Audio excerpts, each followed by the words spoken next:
اما بعد فاعوذ باللہ من الشیطان الرجیم بسم اللہ الرحمن الرحیم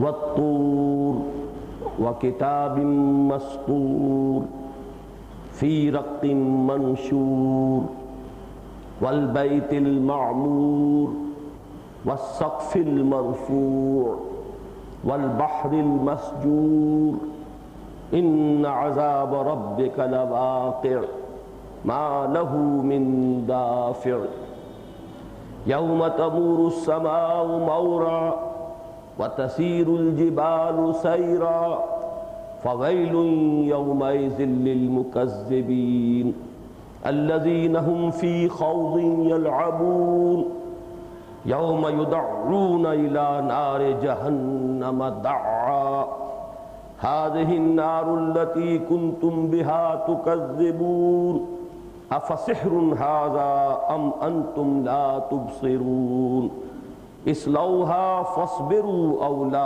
تصبروا سواء عليكم انما تجزون ما كنتم تعملون ان المتقين في جنات ونعيم فاکہین بما آتاہم ربہم ووقاہم ربہم عذاب الجحیم کلوا واشربوا ہنیئا بما کنتم تعملون متکئین علی سرر مصفوفہ وزوجناہم بحور عین والذین آمنوا واتبعتهم ذریتهم بإیمان الحقنا بهم ذریتهم وما ألتناهم من عملهم من شيء كل امرئ بما كسب رهين وأمددناهم بفاكهة ولحم مما يشتهون يتنازعون فيها كأسا لا لغو فيها ولا تأثيم وَيَطُوفُ عَلَيْهِمْ غِلْمَانٌ لَهُمْ كَأَنَّهُمْ لُؤْلُؤٌ مَكْنُونٌ وَأَقْبَلَ بَعْضُهُمْ عَلَى بَعْضٍ يَتَسَاءَلُونَ قَالُوا إِنَّا كُنَّا قَبْلُ فِي أَهْلِنَا مُشْفِقِينَ فَمَنَّ اللَّهُ عَلَيْنَا وَوَقَانَا عَذَابَ السَّمُومِ إِنَّا كُنَّا مِن قَبْلُ نَدْعُوهُ انہو هو البر الرحیم صدق اللہ العظیم رب اشرح لی صدری ویسر لی امری واحلل عقدۃ من لسانی یفقہوا قولی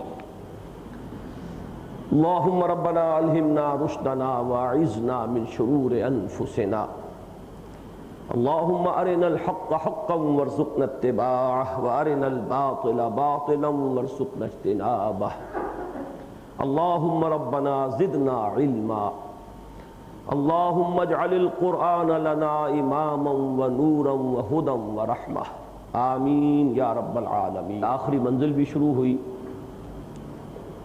اور مدنی اور مکی صورتوں کا چھٹا گروپ شروع ہوا۔ وہاں سے جو مکیات کا سلسلہ شروع ہوا ہے تو اس سلسلے کی یہ تیسری صورت ہے سورہ طور، جس کا پہلا رکوع ابھی میں نے تلاوت کیا اور آپ نے سماعت فرمایا۔ سورہ قاف کے بارے میں عرض کر چکا ہوں کہ یہ بالکل منفرد مزاج کی صورت ہے، نہایت جامع صورت ہے، اور یہ جو 7 مکیات ہیں ان میں ایک بہت امتیازی حیثیت کی مالک ہے۔ اس کے بعد جو 6 صورتیں ہیں وہ 3 جوڑوں کی شکل میں ہیں۔ سورہ ذاریات اور سورہ طور یہ ایک جوڑا ہے، سورۃ النجم اور سورۃ القمر یہ دوسرا جوڑا ہے، سورۃ الرحمن اور سورۃ الواقعہ یہ تیسرا جوڑا ہے۔ سورہ ذاریات اور سورہ طور کے مضامین کے مابین یہ جو جوڑے ہونے کی نسبت ہے یہ بہت نمایاں ہے۔ چنانچہ ایک اصطلاح جو پچھلی مرتبہ رہ گئی تھی میں نے مکی صورتوں کے بارے میں، جو بعض بنیادی اور تمہیدی باتیں جو اس سے قبل بھی بارہا میں نے بیان کی ہیں پھر دہرائی تھی، ان میں ایک اہم اصطلاح جو مکیات کے ضمن میں یاد رکھنے کے قابل ہے وہ ہے التذکیر بآلاء اللہ اور التذکیر بایام اللہ۔ اصل میں یہ قرآن مجید ہی سے ماخوذ ہیں یہ الفاظ، لیکن ان کو اصطلاح کی صورت میں باضابطہ امام الہند حضرت شاہ ولی اللہ دہلوی رحمۃ اللہ علیہ نے بیان کیا ہے۔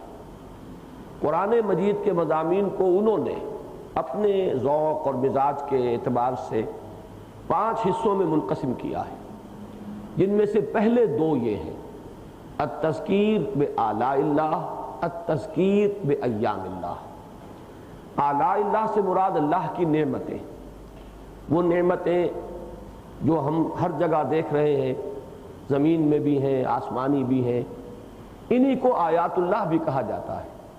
یہ اللہ کے وجود کی بھی نشانیاں ہیں، اللہ کی توحید کی بھی نشانیاں ہیں، اللہ کی کمال قدرت کی نشانیاں ہیں، اللہ کے کمال حکمت کی نشانیاں ہیں۔ پھر انہی میں اللہ کی ربوبیت کے آثار حویدہ ہیں۔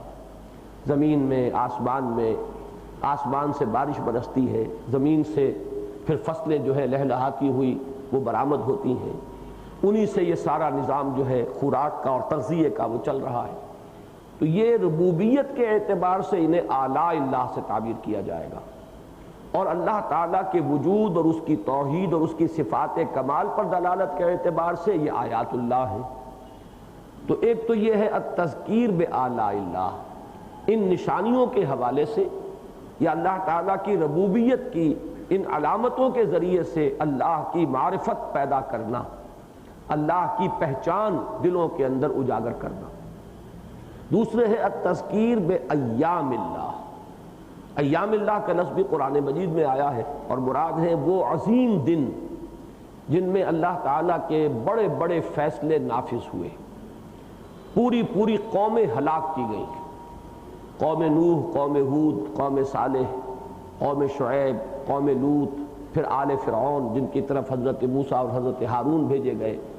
خاص طور پر ان 6 قوموں کا ذکر تو بار بار آتا ہے۔ اس کے علاوہ بھی یمن میں بھی اللہ کا عذاب آیا، اور مختلف بستیوں پہ اللہ کے عذاب آئے۔ ان کا تذکرہ جو ہے التذکیر بایام اللہ۔ عام طور پر مکیات کے جو جوڑے بنتے ہیں ان میں اس نسبت زوجیت کا ایک بہت بڑا مظہر یہ ہوتا ہے کہ ایک صورت میں زیادہ تر التذکیر بآلاء اللہ ہوگا، تو دوسرے میں زیادہ تر التذکیر بایام اللہ ہوگا۔ مکیات کے جوڑوں کے اندر یہ ایک تقسیم آپ کو بالعموم نظر آئے گی۔ چنانچہ جو سب سے پہلا اور سب سے نمایاں جوڑا ہے سورہ انعام اور سورہ اعراف۔ سورہ اعراف کا ایک بڑا حصہ ہے درمیانی کہ جو التذکیر بایام اللہ پر مشتمل ہے۔ اس میں جیسا کہ میں اس سے پہلے بھی عرض کر چکا ہوں، پورا رکوع ہے قوم نوح کے لیے، پھر قوم ہود کے لیے، پھر قوم صالح کے لیے، پھر قوم شعیب کے لیے، آل لوط کے لیے، بلکہ قوم لوط کے لیے۔ اسی طریقے سے پھر جہاں تک فرعون کا معاملہ ہے، حضرت موسیٰ کا، وہ بہت تفصیل سے آیا ہے۔ تو سورہ اعراف کا ایک بڑا حصہ جو ہے وہ التذکیر بایام اللہ پر مشتمل ہے، اگرچہ شروع آخر میں وہ التذکیر بآلاء اللہ کا بھی مضمون ہے، لیکن اس میں بھی ہم دیکھیں گے کہ اس میں بھی تاریخی جو حوالے ہیں وہ زیادہ ہیں۔ ابتدائے آفرینش میں جو کچھ ہوا حضرت آدم اور ابلیس کے مابین، اس کا حوالہ ہے۔ پھر یہ کہ آخر میں جا کر جو حضرت آدم کی ذریت سے عہد لیا گیا تھا، الست بربکم، اس کا حوالہ ہے۔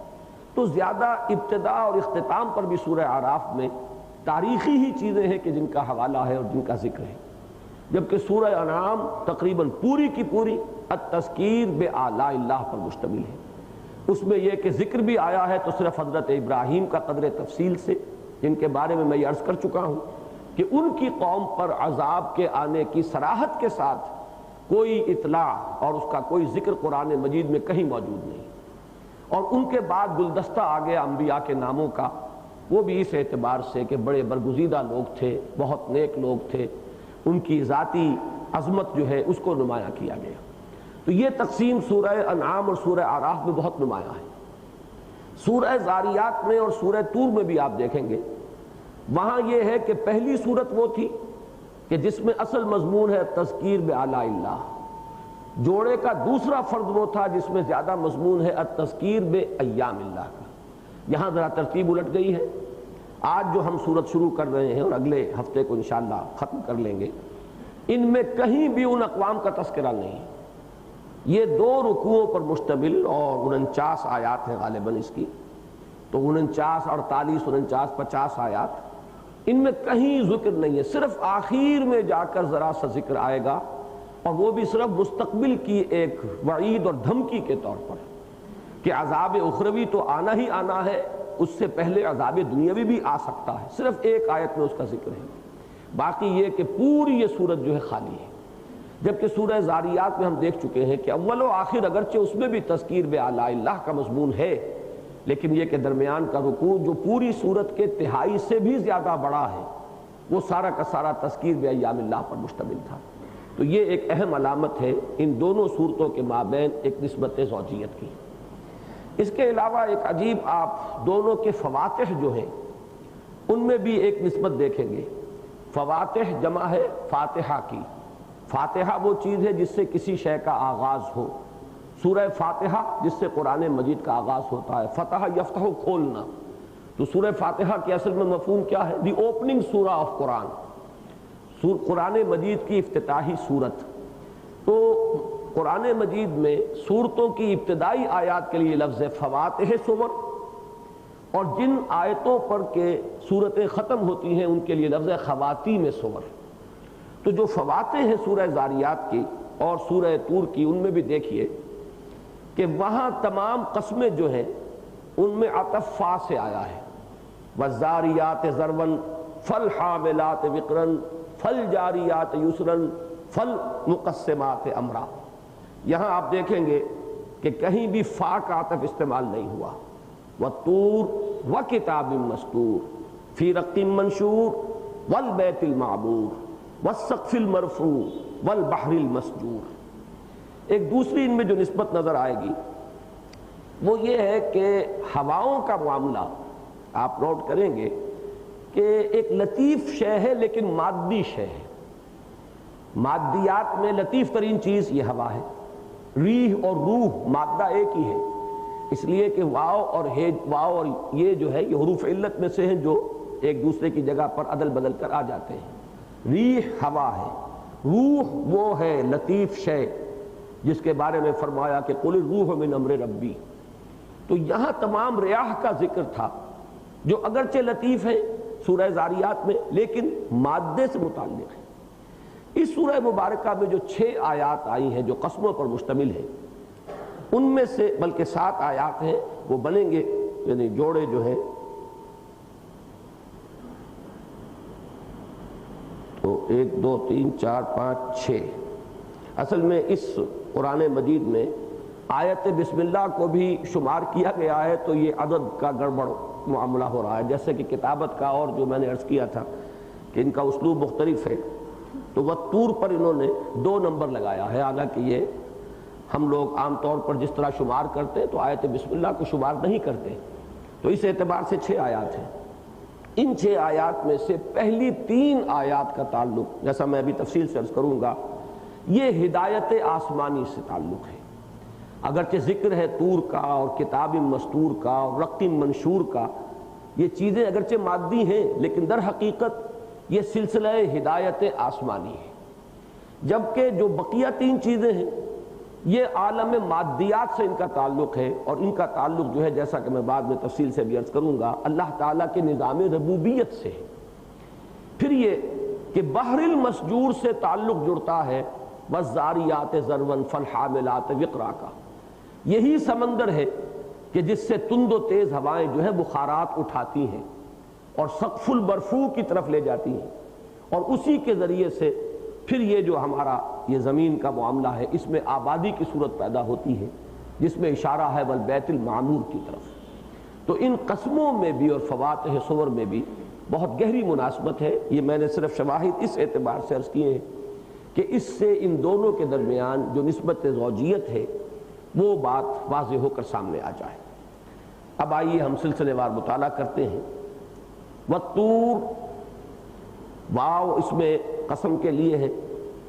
طور سریانی زبان میں جبل کو کہتے ہیں، پہاڑ کو کہتے ہیں، اور جب الف لام آ جائے گا تو یہ لام عہد ہے، ایک خاص پہاڑ، قسم ہے اس خاص پہاڑ کی، اور اس سے مراد وہ طور سینین ہے جس پر کہ حضرت موسیٰ علیہ السلام ہم کلام ہوئے اللہ تعالیٰ سے، اسی پر مشرف ہوئے نبوت و رسالت سے، اسی پر حکم ملا اذهب الى فرعون انه طغى، پھر واپس اسی پر بلائے گئے جبکہ انہیں تورات عطا ہوئی۔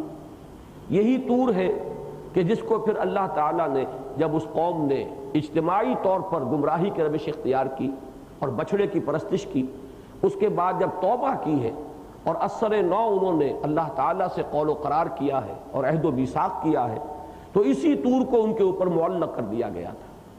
وَرَفَعْنَا فَوْقَكُمُ الطُّورَ خُذُوا مَا آتَيْنَاكُمْ بِقُوَّةٍ، ہم نے تمہارے اوپر کوہ طور کو معلق کر دیا تھا، اٹھا لیا تھا تمہارے سروں پر، اور اس وقت ہم نے فرمایا تھا کہ پکڑو اس کو جو تمہیں دیا جا رہا ہے قوت کے ساتھ، اب اس سے تم بال برابر بھی ادھر ادھر مت ہونا۔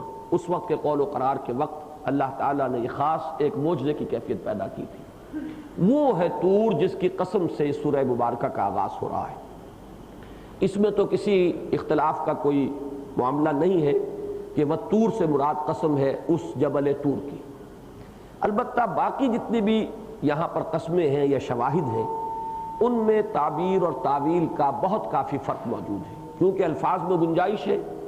مرفوع کوئی شے حضور سے منقول نہیں، جب کوئی چیز حضور سے منقول نہ ہو کسی حدیث صحیح کے ذریعے سے، تو پھر گنجائش ہے ہر ایک کے لیے کہ وہ اپنے ذوق سے، اپنے افتاد طبع سے جو بات سمجھے وہ بیان کرے۔ تو وہ کتاب مستور، اور قسم ہے اس کتاب کی جو لکھی ہوئی ہے۔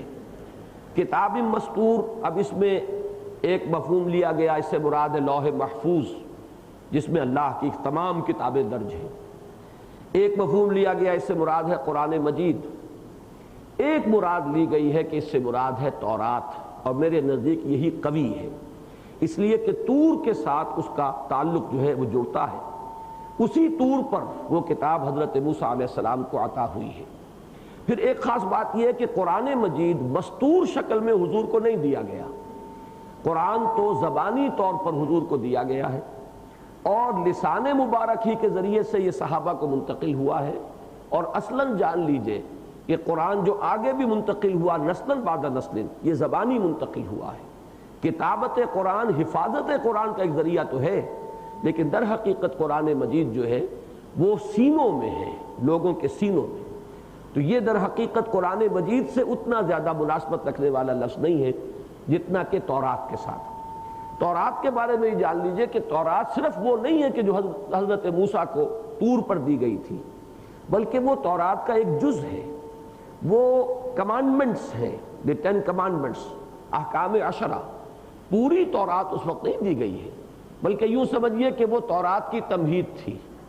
اس تورات کی تمہید سے پھر تورات شروع ہوئی ہے، اور تورات جو ہے اب دنیا میں جو بھی ہے، چاہے اس میں تحریفیں ہو گئی ہیں، لیکن وہ 5 کتابوں پر مشتمل ہے، جس میں کہ جینیسس، بک آف جینیسس یا سفر پیدائش، پھر یہ کہ اس کے بعد ایکسوڈس، سفر خروج، پھر گنتی، پھر سلاطین، یہ جو کتابیں ہیں 5 کتابیں جو اولڈ ٹیسٹمنٹ کی ہیں، یہ مل کر تورات بنتی ہے۔ اگرچہ وہاں بھی نقص یہی ہے کہ اس تورات کو چونکہ اس طریقے سے اللہ تعالیٰ ہی نے حفاظت کا ذمہ نہیں لیا تھا، لہٰذا اس اصل شکل میں وہ تورات نہیں ہے۔ جیسے انجیل میں گڑبڑ ہو گیا، اس میں اللہ کا کلام بھی ہے، حضرت عیسیٰ علیہ السلام کی سیرت بھی ہے، حضرت عیسیٰ علیہ السلام کے اپنے فرمودات بھی ہیں، تو ان تمام چیزوں کو جمع کر لیا جائے تو وہ انجیل ہے۔ ان میں سے ہر شے کو علیحدہ جو ہے معین نہیں کیا جا سکتا، جبکہ قرآن مجید کا معاملہ یہ ہوا کہ قرآن علیحدہ ہے، یہ اللہ کا کلام ہے، اس میں کوئی آمیزش نہ حضور کے ذاتی کلام کی ہے، نہ حضور کی سیرت کا کوئی حصہ اس میں داخل کیا گیا، اگرچہ سیرت اس میں مذکور ہے جس درجے بھی کلام اللہ میں آ گئی۔ اسی لیے حضور نے روک دیا تھا۔ عام طور پر اس حدیث کے معنی لوگوں نے غلط سمجھے ہیں کہ قرآن کے سوا مجھ سے کوئی چیز نہ لکھو۔ یہ اصل میں بلا استثناء حکم نہیں تھا، بلکہ در حقیقت اندیشہ یہ تھا، بلکہ کچھ شواہد روایات ایسی موجود ہیں کہ ابتدا میں صحابہ نے اسی طرح لکھنا شروع کر دیا تھا کہ جو کچھ حضور کے لسان مبارک سے سنا اس کو ساتھ درج کرتے چلے گئے۔ اب اسی میں قرآن کی آیات بھی آ گئی، اسی میں حضور کی حدیث بھی آ رہی ہے، جو بھی فرمودات تھے حضور کے، تو اس پر سختی سے روکا کہ لکھو صرف قرآن، یہ گڑبڑ نہ ہو جائے۔ باقی یہ کہ اس زمانے میں بعض روایات ایسی ملتی ہیں کہ حضرت انس ابن مالک رضی اللہ تعالیٰ عنہ جو حضور کے خادم خاص رہے ہیں، انہوں نے بعض حدیثیں لکھی، اور ان کا کہنا یہ کہ میں نے حضور کے سامنے پیش کی، اور حضور کو پڑھ کر سنائی، حضور نے اس میں تصحیح کی اور توثیق کی۔ تو یہ اور بھی گواہیاں موجود ہیں، حضرت ابی ہریرہ کا اپنا ایک جو احادیث کا کچھ ایک مجموعہ تھا یہ موجود ہے۔ تو اس معنی میں نہیں روکا تھا کہ حدیث بالکل نہ لکھو، بلکہ یہ تھا کہ یہ گڑبڑ نہ ہو جائیں، قرآن مجید علیحدہ رہے معین۔ تو یہ میں نے عرض کیا ہے کہ کتاب مستور جو ہے، لکھی ہوئی کتاب، اصلاً بھی تورات کے جو ابتدائی حصہ تھا وہ لکھا ہوا تھا، الواح کی شکل میں دیا گیا، جس میں کہ فی نسختہا، اسی کے اندر لکھا ہوا تھا اللہ تعالیٰ کا وہ پیغام، اللہ کے احکام، اہم احکام، ڈوز اینڈ ڈونٹس ہیں، وہ احکام عشرہ کہلاتے ہیں، دی 10 کمانڈمنٹس۔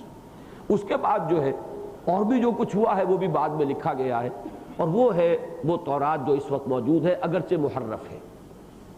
تو گواہ ہے کوہ طور، اور گواہ ہے وہ کتاب جو لکھی ہوئی ہے۔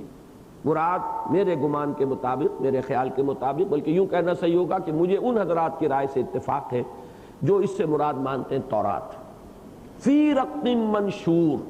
اب یہ علیحدہ نہیں ہے، بلکہ در حقیقت کتاب مستور ہی کا وصف ہے۔ رق کہتے ہیں بڑی بھاری، بڑی باریک جھلی کو۔ یہ را، قاف اور قاف، یہ آپ کو معلوم ہے کہ اسی سے ایک لفظ بنا رقیق۔ رقیق کہتے ہیں پتلی شے کو، جو بہت ہی نرم و نازک ہو، اسے بھی رقیق کہیں گے۔ رقیق القلب ہوتا ہے وہ شخص کہ جو کسی کے دکھ کو دیکھ نہ سکے اور اس کی کیفیت کو اپنے اندر اپنے گداز کی شکل میں محسوس کرے، تو رقیق۔ تو رق منشور اصل میں کہ قرآن مجید کے نزول کے زمانے میں تو پھر بھی کاغذ موجود تھا، اگرچہ بہت ہی نایاب اور کمیاب۔ چنانچہ قرآن مجید ابتدا میں لکھا گیا ہے اکثر و بیشتر اونٹ کی شانے کی ہڈی، یہ سکیپولا جو ہے، اس میں آپ کو معلوم ہے کہ وہ بڑی ایک چپٹی سی ہڈی بن جاتی ہے، اور ہوتی بھی وہ باریک ہے، زیادہ موٹی نہیں ہوتی۔ تو یہ گویا کہ ایک لوح بن جاتی ہے، اس لوح پر صحابہ کرام لکھا کرتے تھے، اور اونٹ کے شانے کی ہڈی تو ظاہر بات ہے کہ وہ بہت بڑی ہوگی، تو اس پر قرآن مجید زیادہ لکھا گیا ہے۔ لیکن یہ کہ جب تورات نازل ہوئی ہے اس وقت تک تو ابھی کاغذ جو ہے وہ ایجادی نہیں ہوا تھا۔ اس زمانے میں خاص ایک فن تھا کہ یہ بھیڑ بکری کی جو کھال ہے، ہرن کی کھال خاص طور پر، اس کی خاص انداز میں دباغت کرتے تھے، بہت ہی باریک جھلی بن جاتی تھی۔ آج بھی میں سوچ رہا تھا کہ یہاں پنجاب میں جو چمڑے کے کاروباری ہیں ان کی اصطلاح میں میشا جس کو کہتے ہیں، یہ میشا کتنا باریک ہو جاتا ہے، اور اسی سے موزے بھی بن جاتے ہیں، اور وہ میشا جو ہے بالکل جھلی کی مانند، اس سے آج کل کپڑے بنتے ہیں، جیکٹس بنتے ہیں۔ تو یہ چیز جو ہے وہاں خاص فن تھا کہ اس کو اس طریقے سے پروسیس کرتے تھے، بڑی باریک سی جھلی بن جاتی تھی، اور اس پر وہ کتاب لکھا کرتے تھے۔ تو یہ ہے جھلی، باریک جھلی میں لکھا ہوا جو منشور ہے، کھلی ہوئی ہے، یہ کھلی کتاب ہے۔ اس میں در حقیقت ایک طنز ہے، تعریض ہے علماء یہود پر کہ تم نے اس کتاب کو چھپایا ہے، ہم نے تو اس کو علم نشرہ کیا تھا، ہم نے تو اس کو نشر کیا تھا، اس کو عام کرنا تمہارے ذمہ لگایا تھا۔ فی رق منشور۔ اب یہ 3 آیات جو ہیں جس میں قسمیں 2 ہی آئی ہیں، طور اور کتاب مستور، اس لیے کہ تیسری آیت جو رق منشور، یہ تو اسی کتاب مستور کی اصل میں مزید وضاحت ہے اور وصف ہے۔ ان کا تعلق جو ہے میرے نزدیک وہ آسمانی ہدایت سے ہے۔ یہ آسمانی ہدایت کا سلسلہ، اس کی ایک کڑی یہ تھی۔ اب ظاہر بات ہے کہ اگر آپ دیکھ کا ایک چاول دیکھیں تو اس سے بات معلوم ہو جاتی ہے، کبھی جز بول کر کل مراد لیا جاتا ہے، تو اس سے مراد قرآن بھی ہو سکتا ہے، اس سے مراد تمام کتب سماویہ ہو سکتی ہیں، کہ تمام کتب سماویہ بشمول تورات و قرآن شاہد ہے، کس پر؟ یہ بعد میں آئے گا، وہ گواہ ہے اس پر کہ جو مقسم علیہ بعد میں آئے گا۔ اب اس کے بعد جو 3 قسمیں ہیں، والبیت المعمور والسقف المرفوع والبحر المسجور۔ بیت المعمور، ایک اس کے بارے میں رائے یہ ہے کہ اس سے مراد ہے خانہ کعبہ، دوسری رائے یہ ہے کہ خانہ کعبہ ہی کی مثالیں موجود ہیں ہر آسمان پر، اور ایک جو ہے سب سے اونچے آسمان پر بھی ہے۔ یہ گویا کہ خانہ کعبہ جو زمین پر ہے یہ انہی کا ایک ظہور ہے زمین پر، یہ ایک مادی شکل میں اللہ تعالیٰ نے اسی کا ایک عکس ہے جو اس دنیا کے اندر پیدا کر دیا ہے۔ اور جس طریقے سے کہ اہل ایمان طواف کرتے ہیں اس خانہ کعبہ کا، اسی طریقے سے فرشتے طواف کرتے ہیں ان تمام کعبوں کا کہ جو ہر آسمان پر ہے۔ تو اس میں بیت المعمور اور اسی میں سے ایک بیت معمور کی دیوار سے پشت لگا کر بیٹھے ہوئے دیکھا تھا حضور نے شب معراج میں حضرت ابراہیم علیہ السلام کو کہ بیت معمور سے آپ ٹیک لگا کر تشریف فرما تھے۔ بہرحال ایک رائے یہ ہے کہ بیت المعمور سے مراد وہ ہے، لفظی ترجمہ ہوگا آباد گھر۔ آباد سے مراد جہاں ہر وقت، جیسے کہ خانہ کعبہ ہے بیت اللہ، وہ کبھی خالی نہیں ہوتا، کوئی وقت بھی ایسا نہیں ہے کہ کچھ نہ کچھ لوگ وہاں موجود نہ ہو، طواف نہ کر رہے ہوں، رکوع و سجود نہ کر رہے ہوں، تو یہ بیت معمور ہے۔ اسی طرح فرشتوں کے بارے میں فرمایا ہے کہ 70,000 فرشتے جو ہیں ہر وقت موجود رہتے ہیں بیت معمور میں، اور کو ایک فرشتہ جو ایک مرتبہ داخل ہو گیا ہے اسے پھر دوسری مرتبہ داخل ہونے کا موقع نہیں ملا۔ اس میں اصل میں تصور دیا گیا ہے اللہ تعالیٰ کے جو جنود اور لشکر ہیں، وَمَا يَعْلَمُ جُنُودَ رَبِّكَ إِلَّا هُوَ، ان کی تعداد کا تم کوئی تصور کر ہی نہیں سکتے کہ ایک فرشتے کو ایک ہی مرتبہ اس میں داخلے کا موقع ملا ہے، دوسری مرتبہ اس کی نوبت نہیں آئی۔ دوسری رائے یہ ہے جو مجھے اچھی لگی ہے اور اس میں ایک نسبت قائم ہوتی ہے، وہ میں بعد میں عرض کروں گا۔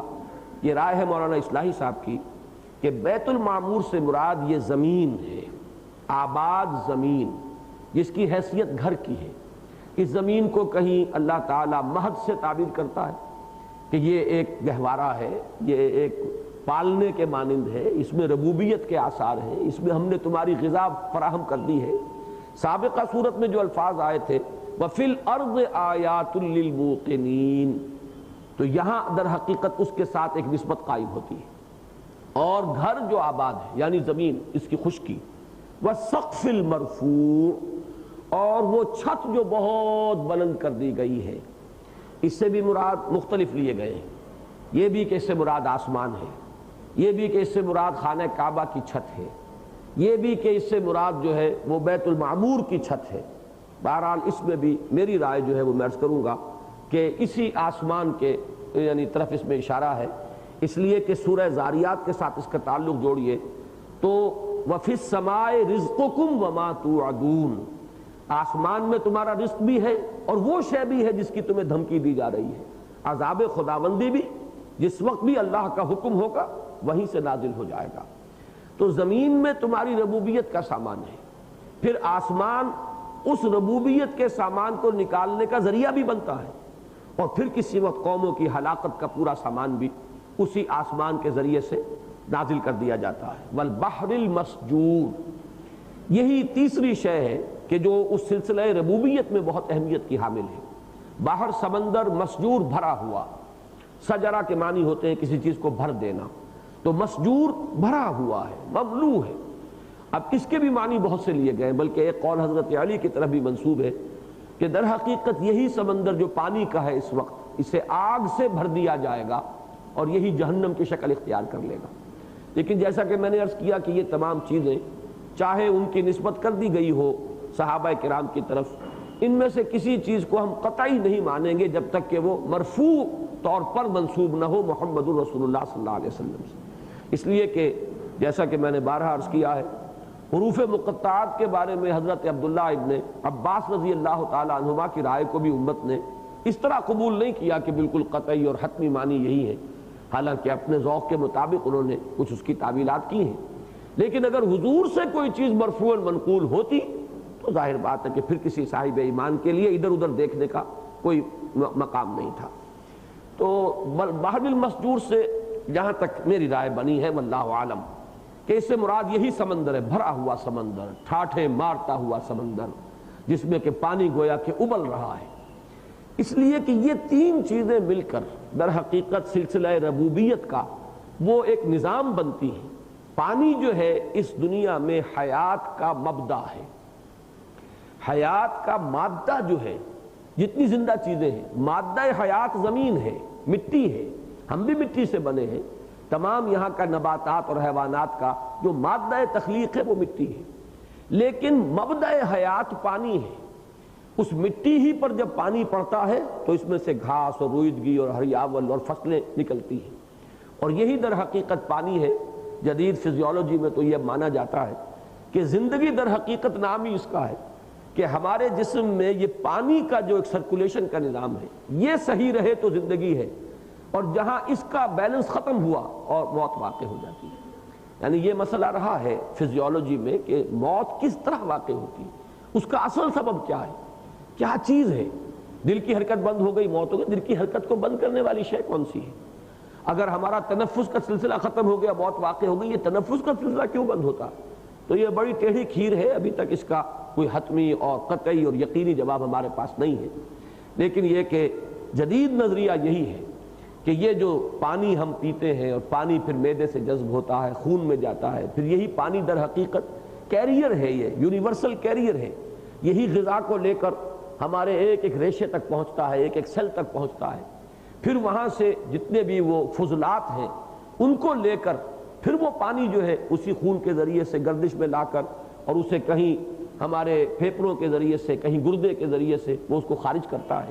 تو در حقیقت جو اس حیات کے سلسلے کو برقرار رکھنے والی شے وہ بھی پانی ہے، اور مبدأ حیات قرآن مجید میں یہ مضمون آ چکا ہے، وہ خلقنا من الماء کل شیء حی، ہر چیز جو زندہ ہے اس میں زندگی کی جو تخلیق ہے وہ در حقیقت پانی سے ہوئی، مادہ تخلیق پانی ہے۔ تو یہ جو تعلق جڑا، اچھا یہی پانی جو سمندروں میں ہے وہ ہوائیں کہ جن سے پچھلی صورت کا ذکر شروع ہوا، والذاریات ذروا فالحاملات وقرا فالجاریات یسرا فالمقسمات امرا۔ سمندر سے اب ذرا اس کو الٹ دیجئے ترتیب کو، کہ یہی بحر المسجور ہے جس سے وہ ہوائیں بخارات کو اٹھاتی ہیں، وہ بوجھل ہو کر اور پھر سقف المرفوع کی طرف، بلندی کی طرف اٹھتی ہیں، پھر وہ لے کر اس کو جاتی ہیں اور لمبے فاصلے طے کرتی ہیں، فالجاریات یسرا، اور پھر جب ذرا نرم روی کے ساتھ چلتی ہیں تو پھر وہی پانی جو ہے بارش برس کر، بارش کی شکل اختیار کر کے زمین پر برستا ہے، اور اس سے یہ زمین بیت المعمور بنتی ہے۔ آبادی ہے تو اس سے ہے، یہاں کی یہ ساری رونق ہے تو اس سے ہے۔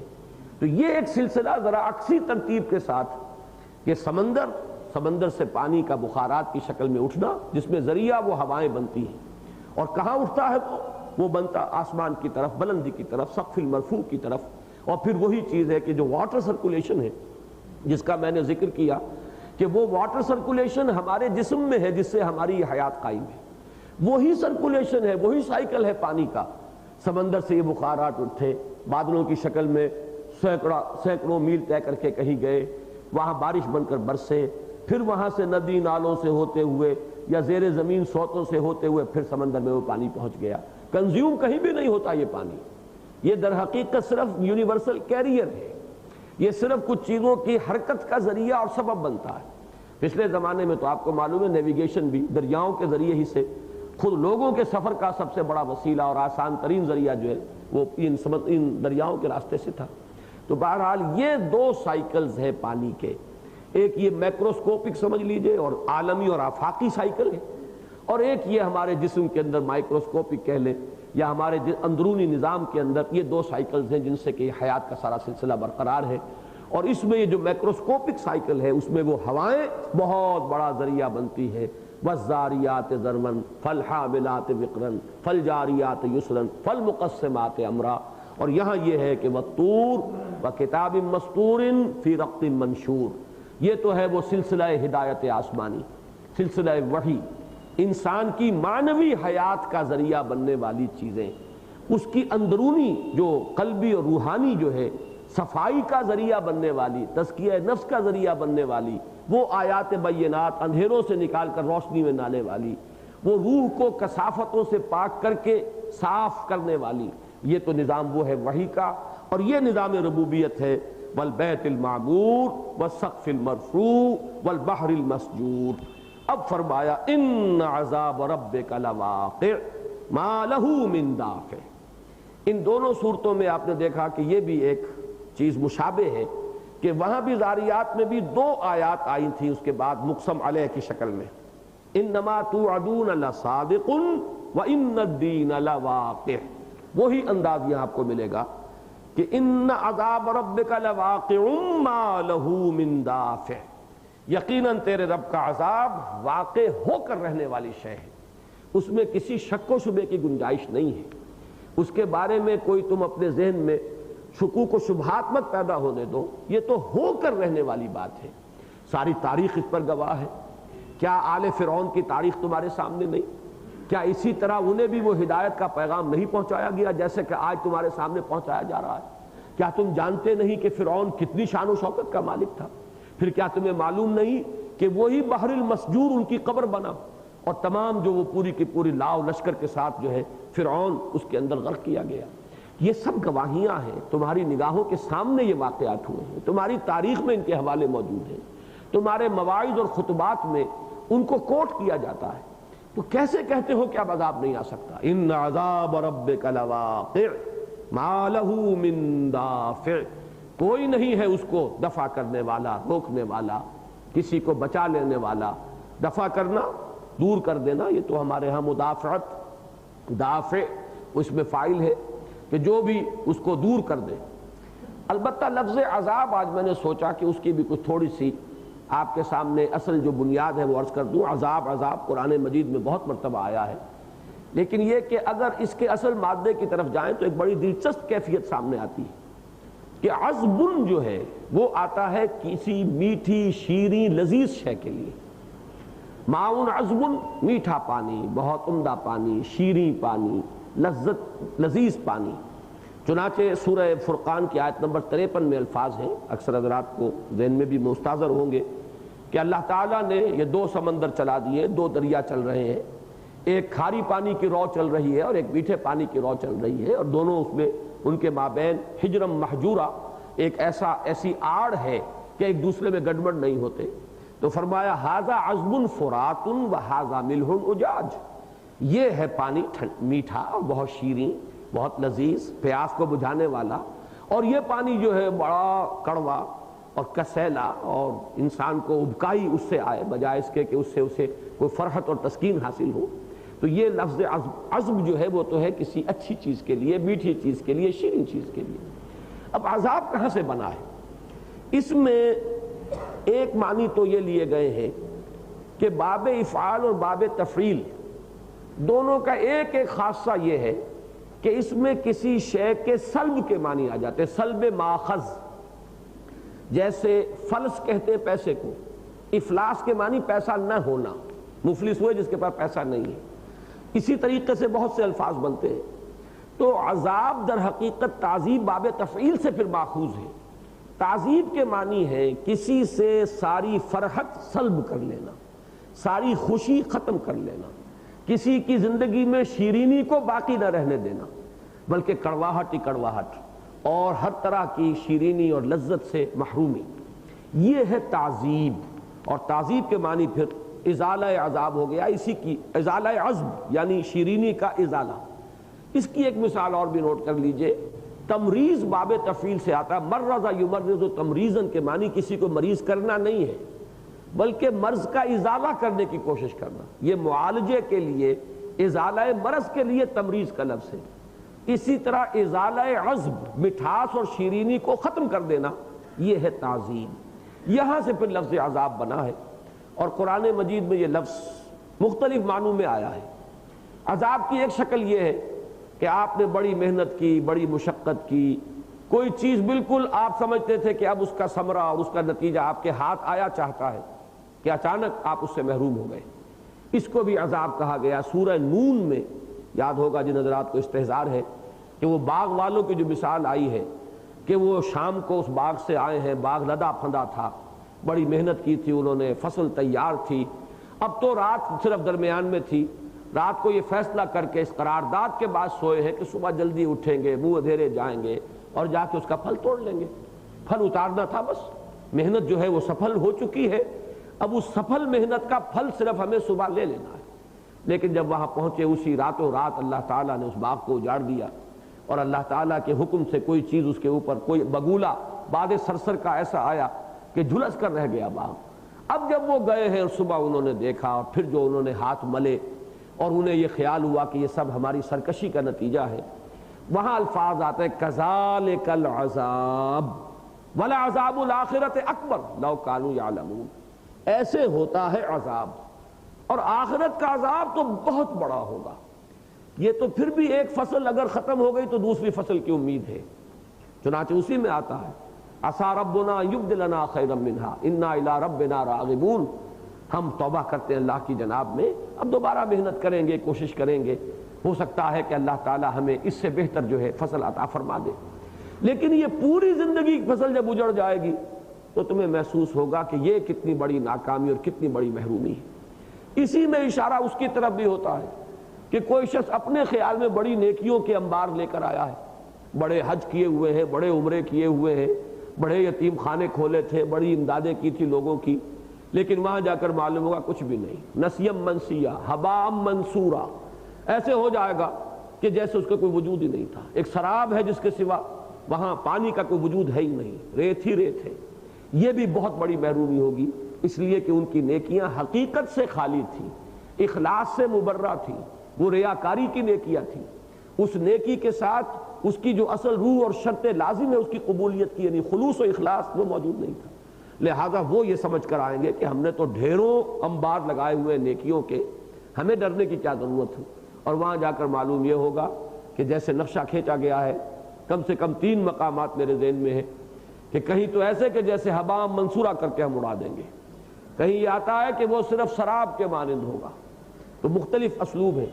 تو ایک یہ بھی ہے کذالک العذاب ولعذاب الآخرۃ اکبر، جیسے بڑے پر امید وہ گئے تھے کہ ہمارا فصل جو ہے، ہمارے باغ کی فصل تیار ہے، بس اتارنی ہے، ایسے ہی کچھ لوگ پہنچیں گے آخرت میں، اور حشر یہ ہوگا۔ اسی طریقے سے جرائم پر جو سزا اس دنیا میں دی جاتی ہے اس پر بھی لفظ عذاب آیا ہے۔ سورہ نور کو اپنے ذہن میں لائیے کہ وَلْيَشْهَدْ عَذَابَهُمَا طَائِفَةٌ مِّنَ الْمُؤْمِنِينَ، کہ زانیہ مرد ہو یا عورت ہو، اگر وہ غیر شادی شدہ ہے تو 100 کوڑے کی جو سزا آئی ہے، اس کے ساتھ اضافی یہ ہدایت ہے کہ جب انہیں کوڑے مارے جائیں تو اہل ایمان کی ایک جماعت موجود ہونی چاہیے جو دیکھے، تو عذابہما، یہ سزا جو ہے جرائم کی، اس کے لیے بھی یہ لفظ آیا ہے۔ پھر عذاب اخروی اور عذاب دنیاوی، یہ خاص طور پر 2 عذاب ہیں، جیسا کہ میں بارہا عرض کر چکا ہوں کہ جن کا انذار، جن سے خبردار کرتے تھے اللہ کے رسول۔ ایک عذاب اخروی ہے، وہ تو بالکل یوں سمجھیے کہ اصل دائمی عذاب، اصل سزا وہ ہے، لیکن یہ کہ اس دنیا میں بھی عذاب ہلاکت، عذاب استیصال، قوم کا خاتمہ، اگر رسول بھیجا گیا کسی قوم کی طرف اور اس نے اتمام حجت کر دیا، آخری درجے میں حق کو مبرہن کر دیا، حق کا حق ادا کر دیا، پھر بھی قوم اگر نہیں مانتی تو وہ اس کے اوپر ہلاکت کا عذاب آتا رہا ہے۔ اس سورہ مبارکہ میں، ویسے پچھلی صورت میں سورہ زاریات میں دونوں کا ذکر تھا برابر برابر، عذاب اخروی کا بھی اور عذاب دنیاوی، عذاب ہلاکت، عذاب استیصال جو قوموں پر آیا۔ اس سورہ مبارکہ میں جیسا کہ میں عرض کر چکا ہوں کہ اس کا مزاج مختلف ہے، اس میں اب سارا ذکر جو آئے گا وہ عذاب اخروی کا آئے گا۔ اس عذاب دنیاوی کا چونکہ التذکیر بایام اللہ اس صورت کا مضمون نہیں ہے، لہذا اس کا صرف آخر میں ایک حوالہ آئے گا جیسا کہ میں نے عرض کیا ہے، باقی یہ کہ اس کے علاوہ جو ہے یہاں اس کا ذکر نہیں۔ تو ان عذاب ربک لواقع ما لہ من دافع، اب میں عرض کر چکا ہوں کہ پہلی 3 قسموں کا تو حوالہ یہ ہو گیا کہ ان آسمانی ہدایت کے سلسلے کے ساتھ منسلک رہا ہے عذاب خدابندی کا ایک معاملہ، پھر یہ کہ ان آسمانی کتابوں میں مستقل پیشین گوئیاں ہوئی ہیں اور وہ پیشین گوئیاں صحیح ہوتی چلی آ رہی ہیں، تاکہ اب آخری پیشین گوئی جو ہے اس کا ظہور ہوا ہے محمد الرسول اللہ صلی اللہ علیہ وسلم کی رسالت کے ذریعے، اور اس میں بھی وہی بات کہی جا رہی ہے کہ ان عذاب ربک لواقع۔ دوسری 3 آیات جس کا تعلق ہے نظام ربوبیت کے ساتھ، اس سے اس عذاب کا تعلق کیا ہے یہ بارہا آ چکا ہے قرآن مجید میں، اس وقت صرف اس کا اشارہ کافی ہوگا کہ ربوبیت کو مستلزم ہے محاسبہ، جواب دہی۔ اگر کوئی آپ کو کچھ دیتا ہے تو وہ پھر اس کا کچھ حساب بھی چاہتا ہے، اگر کہیں کسی نے آپ کے لیے کوئی اہتمام کیا ہے اور آپ کی ضروریات فراہم کی ہیں تو اس کی پھر کوئی رسپانسبلٹی بھی آپ پر عائد ہو جائے گی، جیسے کہ آپ کہتے ہیں privileges and responsibilities they go hand in hand. اگر مراعات ہیں، آپ کو اختیارات دیے گئے ہیں، آپ کو بہت سا ساز و سامان دیا گیا ہے، تو اتنی ہی پھر ذمہ داری کا معاملہ اور جواب دہی، رسپانسبلٹی کہتے ہیں کسے، رسپانسبلٹی جواب دہی ہے کہ وہ جواب دہی ہو کر رہے گی، جتنا کسی پر انعام و اکرام ہوگا اتنا ہی وہ زیادہ جواب دہ ہوگا، جتنا اللہ تعالیٰ کسی کو دے گا اتنا ہی پھر اس سے حساب بھی لے گا۔ ان دونوں چیزوں کا بھی بڑا گہرا ربط اور تعلق ہے۔ اللہ تعالیٰ نے یہ اگر زمین کو فرش بنا دیا ہے، آسمان کو چھت بنا دیا ہے، پھر پانی برستا ہے آسمان سے زمین پر، اس سے تمہارے لیے یہ خوراک جو ہے وہ نکل رہی ہے، تو آخر پھر اس کی کوئی جواب دہی بھی تو ہوگی نا، کوئی نعمتوں کا حساب بھی تو ہوگا۔ وہ جو ثم لَيُسْأَلُنَّ يَوْمَئِذٍ عَنِ النَّعِيمِ، ثم تم سے پوچھا جائے گا، لَتُسْأَلُنَّ يَوْمَئِذٍ عَنِ النَّعِيمِ، ان نعمتوں کے بارے میں پھر حساب لیا جائے گا، جواب دہی ہوگی۔ تم نے کیا کیا، تم نے کیا بنایا، اس غذا سے جو قوت حاصل کی اس قوت کو کہاں صرف کیا۔ مجھے وہ واقعہ یاد آ گیا ہے، بہت ہی ہمارے لیے موعظت لیے ہوئے ہے وہ واقعہ سیرت النبی کا علیہ صاحب الصلاۃ والسلام، کہ ایک زمانہ کچھ ایسا تھا کہ شدید فاقے کا عالم تھا حضور پر اور آپ کے قریبی ساتھیوں پر۔ حضور کو کئی وقت کا فاقہ تھا۔ حضرت ابو بکر حاضر ہوئے، حضور نے دیکھ لیا کہ وہ چہرہ اترا ہوا ہے اور وہ جو بھی کیفیت ہوتی ہے فاقہ زدگی کی وہ موجود ہے، خاموشی سے وہ بھی آئے، بیٹھ گئے۔ حضرت عمر آئے، ان کا بھی حال یہی تھا۔ تو شاید یہ میں اضافہ کر رہا ہوں، اس روایت میں یہ الفاظ نہیں ہے، شاید کہ حضور اپنے لیے یہ اقدام نہ فرماتے، لیکن اپنے ان دو ساتھیوں کو اس حال میں دیکھ کر آپ ان دونوں کو لے کر اٹھے اور ایک انصاری صحابی کے گھر پر جا کر دستک دی۔ باغ تھا ان کا، اس باغ ہی میں ان کے ہاں وہ جو حائط ہوتی تھی اسی باغ کا، وہ اسی میں باغ ہے، اسی میں ان کی رہائش۔ وہاں جو پہنچے تو ان کے لیے تو عید آ گئی، عید ہو گئی۔ انہوں نے فوراً کچھ پھل وغیرہ تیار کیے، وہ تو فوراً پیش کیے، کچھ انگور کچھ کھجوریں، اور اس کے بعد چھری لے کر وہ لپ کے کسی جانور کو ذبح کرنے کے لیے کہ ضیافت کا اہتمام کرے۔ نزول تو ہو گیا ان پھلوں کی شکل میں، اور ضیافت کے اہتمام کے لیے تو حضور نے فرمایا کہ دیکھنا کوئی دودھ دینے والا جانور نہ ہو۔ بہرحال تھوڑی دیر آپ نے قیام فرمایا ہوگا، اور وہاں گوشت کا معاملہ ایسا نہیں تھا جو ہمارے ہاں گھنٹوں میں تیار ہو، وہ تو جھٹ پٹ کیا اور انگاروں میں سیکا اور گوشت حاضر ہے۔ تو وہ جب لے کر آئے ہیں تو حضور نے کھایا، تناول فرمایا، حضرت ابو بکر نے، حضرت عمر نے۔ اس کے بعد یہ بھی الفاظ آتے ہیں کہ حضور نے ایک روٹی پر، تو میں یہ عرض کر رہا تھا کہ حضور نے اور حضرت ابو بکر، حضرت عمر رضی اللہ تعالی عنہما وصلی اللہ علیہ وسلم، انہوں نے جب کھانا تناول فرما لیا تو پھر ایک روٹی پر چند بوٹیاں رکھ کر حضور نے ارشاد فرمایا کہ یہ عائشہ کو بھی پہنچا دو، اس لیے کہ ان کا بھی کئی وقت سے فاقہ ہے رضی اللہ تعالی عنہ۔ اصل میں جس بات کے لیے میں نے آپ کو یہ پورا واقعہ سنایا کہ جب یہ کئی وقت کے فاقے کے بعد یہ کھانا کچھ ملا ہے تو اس کے بعد حضور نے حضرت عمر سے خطاب کر کے فرمایا، اے عمر، یہ ہیں وہ نعمتیں جن کا اللہ کے ہاں حساب ہوگا۔ ثم لتسألن یومئذ عن النعیم۔ تو یہ ہے در حقیقت کہ اللہ تعالیٰ جو بھی کچھ انسان کو دیتا ہے اب اس کا حساب کتاب تو ہوگا۔ یہی حساب کتاب ہے کہ جس کے لیے وہ یوم القیامہ ہے، جس کی خبر دی جا رہی ہے، اور جو اس میں ناکام ہوں گے وہی ہے کہ جن کے لیے وہ عذاب دائمی جو ہے وہ پھر ان کے اوپر مسلط ہونے والا ہے۔ تو اس طریقے سے یہ سلسلہ ربوبیت والبیت المعمور والسقف المرفوع والبحر المسجور، اس کا بھی ایک گہرا معنوی تعلق ہے۔ ان عذاب ربک لواقع ما له من دافع۔ اب اس کے بعد وہ قیامت کا نقشہ کھینچا جا رہا ہے۔ یوم تمور السماء مورا، جس دن کے آسمان ایسے لرزے گا جیسے کہ کوئی چیز کانپتی ہے۔ مور کا لفظ آتا ہے عربی زبان میں اضطراب، ایک تو یہ کہ سکون کی کیفیت ہو اور ایک اضطراب ہو۔ کوئی شخص اگر مضطرب ہوتا ہے تو کبھی ادھر جاتا ہے، کبھی ادھر جاتا ہے، آگے جاتا ہے، پیچھے جاتا ہے، ایک ہلچل کسی کیفیت، بے چینی کسی کیفیت۔ اور آپ کے علم میں ہے کہ یہ زمین، اگرچہ وہ ہمیں سائنس والے تو بتاتے ہیں کہ اس کی حرکتیں ہیں، دوری حرکت بھی ہے اور اس کی ایک محوری حرکت بھی ہے، لیکن ہمارا احساس یہ کہ یہ ٹھہری ہوئی ہے، اور اسی سے ہمارا اطمینان قلب ہے۔ آپ کو معلوم ہے کہ ذرا سے زلزلے کا جھٹکا آتا ہے اور معلوم ہوتا ہے کہ ہم کہیں معلق ہیں، ہمارے نیچے زمین نہیں، اوپر آسمان نہیں، کہاں ہیں ہم۔ یہ چند سیکنڈ کے جھٹکے جو ہیں ان سے وہ حال ہو جاتا ہے۔ تو وہ وقت جب آئے گا جسے کہ زلزلے سے بھی تعبیر کیا گیا، سورہ حج کی ابتدائی آیات یہی ہے، یا ایھا الناس اتقوا ربکم ان زلزلۃ الساعۃ شیء عظیم یوم ترونہا تذہل کل مرضعۃ عما ارضعت وتضع کل ذات حمل حملها وتری الناس سکارى وما هم بسکارى ولکن عذاب اللہ شدید۔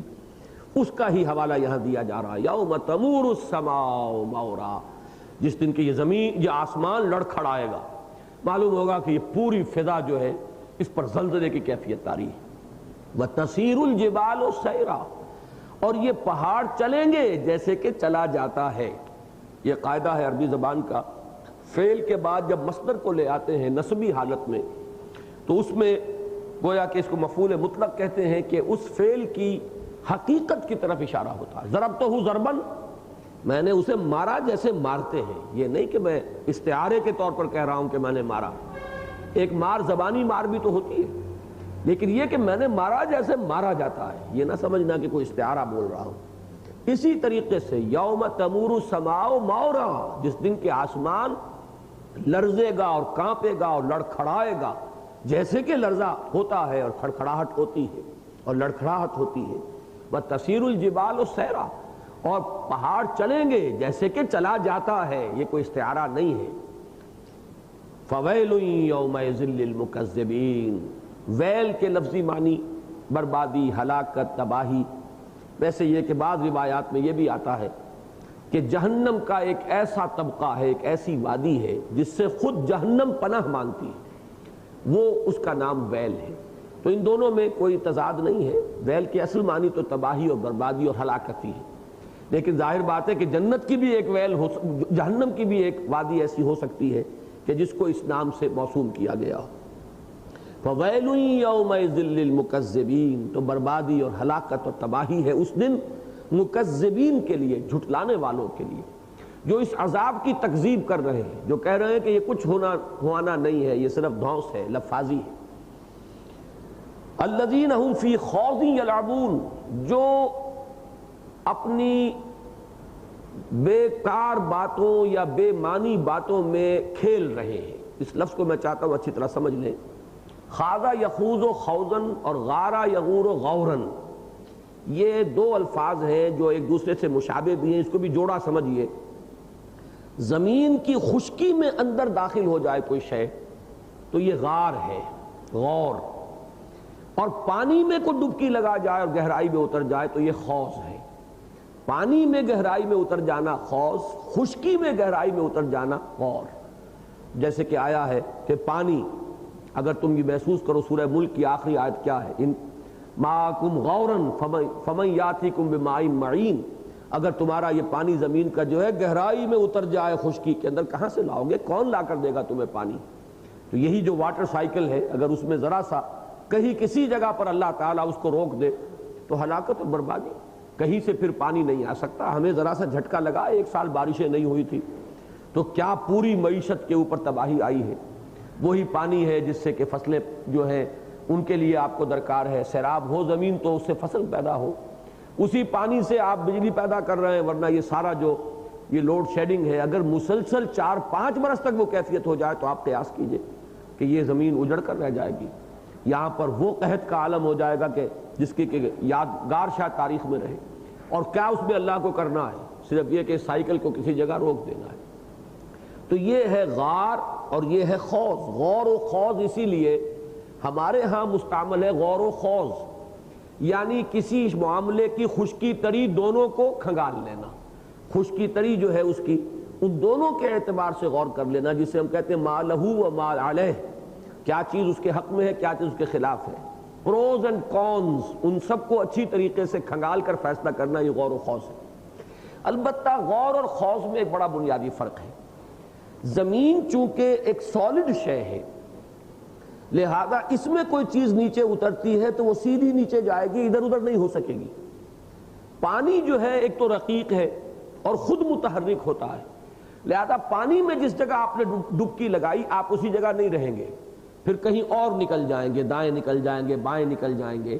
لہذا خوض میں زیادہ اشارہ اس بات کی طرف ہوتا ہے کہ ایک بات شروع کی, بات سے بات ادھر سے ادھر نکل گئی, وہ کہیں سے کہیں جو ہے باتیں چلی جا رہی ہیں. جیسی ہمارے ہاں یہ خوش گپیاں ہوتی ہیں, اس کا کوئی موضوع نہیں, کوئی سلسلہ نہیں, کوئی منطقی ترتیب نہیں, خوش گپیاں ہیں, ایک بات سا دوسری, دوسری سے تیسری, کہیں سے کہیں پہنچ گئے. تو یہ خوض کا لفظ جو ہے ہمیشہ مذمت کے مفہوم میں آتا ہے. غور کا لفظ جو ہے وہ مذمت میں نہیں آئے گا, اس لیے کہ جیسے اس خشکی کے اندر کوئی چیز جائے گی سیدھی ایک ہی ڈائریکشن میں جائے گی, اسی طریقے سے اگر سوچ انسان کی جو ہے وہ سیدھی ہے, ایک منطقی ربط کے ساتھ ہے, تو وہ ایک محمود شے ہے, پسندیدہ شے ہے. اور اگر پانی میں جیسے کسی نے ڈبکی لگائی ہے تو وہ پتہ نہیں اب کدھر چلا گیا ہوگا, پانی کہاں بہا کر لے جائے اسے, کہاں سے وہ نکلے. اسی طریقے سے خوض جب ہوتا ہے تو اس میں بات جو ہے نتیجہ خیز نہیں ہوتی, بات جو ہے وہ نہ پیش نظر ہوتا ہے کسی نتیجے تک پہنچنا اور نہ وہاں آدمی پہنچتا ہے.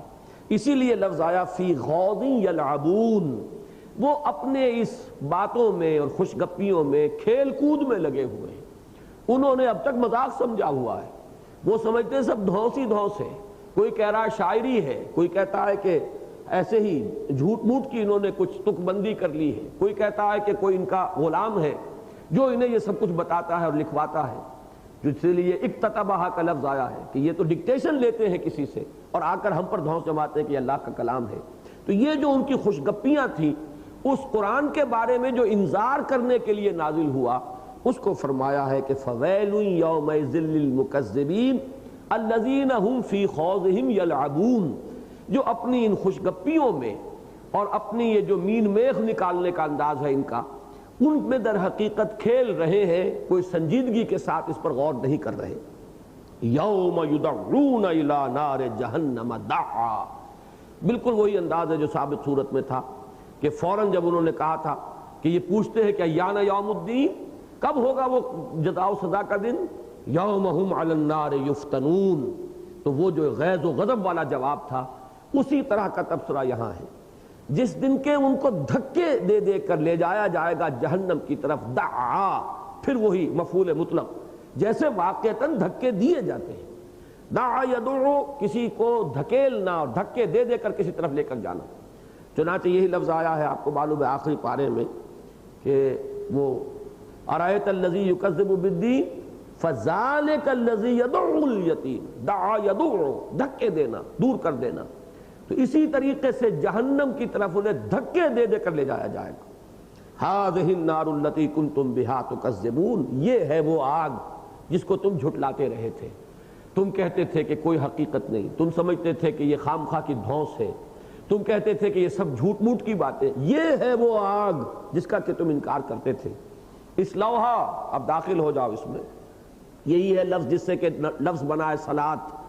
صلاۃ کے معنی کسی شے کی طرف بڑھنا, کسی شے میں داخل ہو جانا, کسی شے کی طرف متوجہ ہونا. اسی سے لفظ بنا ہے اصطلاع, تستلون, تاپنا. آگ کے پاس بیٹھ کر جب آپ کی حرارت, آگ سے کی حرارت سے آپ اپنے آپ کو گرم کرتے ہیں تو یہ ہے تاپنا. اس کے لیے بھی اصل لفظ یہی ہے, اصل حرف مادہ جو ہے صاد لام, اور یہ اسی سے لفظ صلاۃ بنا ہے. اس لیے کہ صلاۃ کی اصل روح کیا ہے, اللہ کی طرف متوجہ ہونا, اللہ کی یاد سے اپنی روح کو پھر تر و تازہ کرنا, اس میں ایک حرارت اور حیات معنوی دوبارہ پیدا کرنا. یہ نماز کی اصل روح ہے. اصلاحا, اب داخل ہو جاؤ اس میں. فاصبروا او لا تصبروا, تو اب خواہ صبر کرو خواہ نہ کرو, سواء علیکم, تم پر برابر ہے. اب صبر کرو یا جزا کرو, جیسے کہ آیا ہے صبرنا ام جزعنا دوسرے مقام پر. اب ہمارے لیے برابر ہے, ایک دوسرے سے کہیں گے کہ بھائی اب نالا و شیون کا کوئی فائدہ نہیں, برابر ہے, چاہے ہم صبر کریں چاہے جزا فضا کریں, نالا و فریاد و شیون بلند کریں, کچھ حاصل نہیں ہے. سواء علیکم انما تجزون ما کنتم تعملون, تمہیں وہی کچھ چیز بدلے میں دی جا رہی ہے جو تم کرتے رہے ہو. یعنی یہاں میں نے کئی بار عرض کیا ہے کہ کہیں تو با کا اضافہ ہو جاتا ہے, یعنی یہاں یہ بھی ہو سکتا تھا انما تجزون بما کنتم تعملون. اس با کے اضافے سے مفہوم تھوڑا سا مختلف ہوگا کہ کسی چیز کے نتیجے میں کوئی چیز سزا کے طور پر دی جا رہی ہو. جہاں با بھی نہیں ہوتا وہاں در حقیقت یہ براہ راست ایک تعلق ہو جاتا ہے کہ در حقیقت یہ وہی چیز ہے جو تمہیں دنیا میں لذیذ محسوس ہوئی تھی, وہ در حقیقت افسحر ھذا ام انتم لا تبصرون, یعنی اصلاح ھذہ النار التی کنتم بہا تکذبون, یہ ہے وہ آگ جس کو تم جھٹلاتے رہے. افسحر ھذا, تو کیا یہ جادو ہے, ام انتم لا تبصرون, یا تم دیکھ نہیں رہے ہو.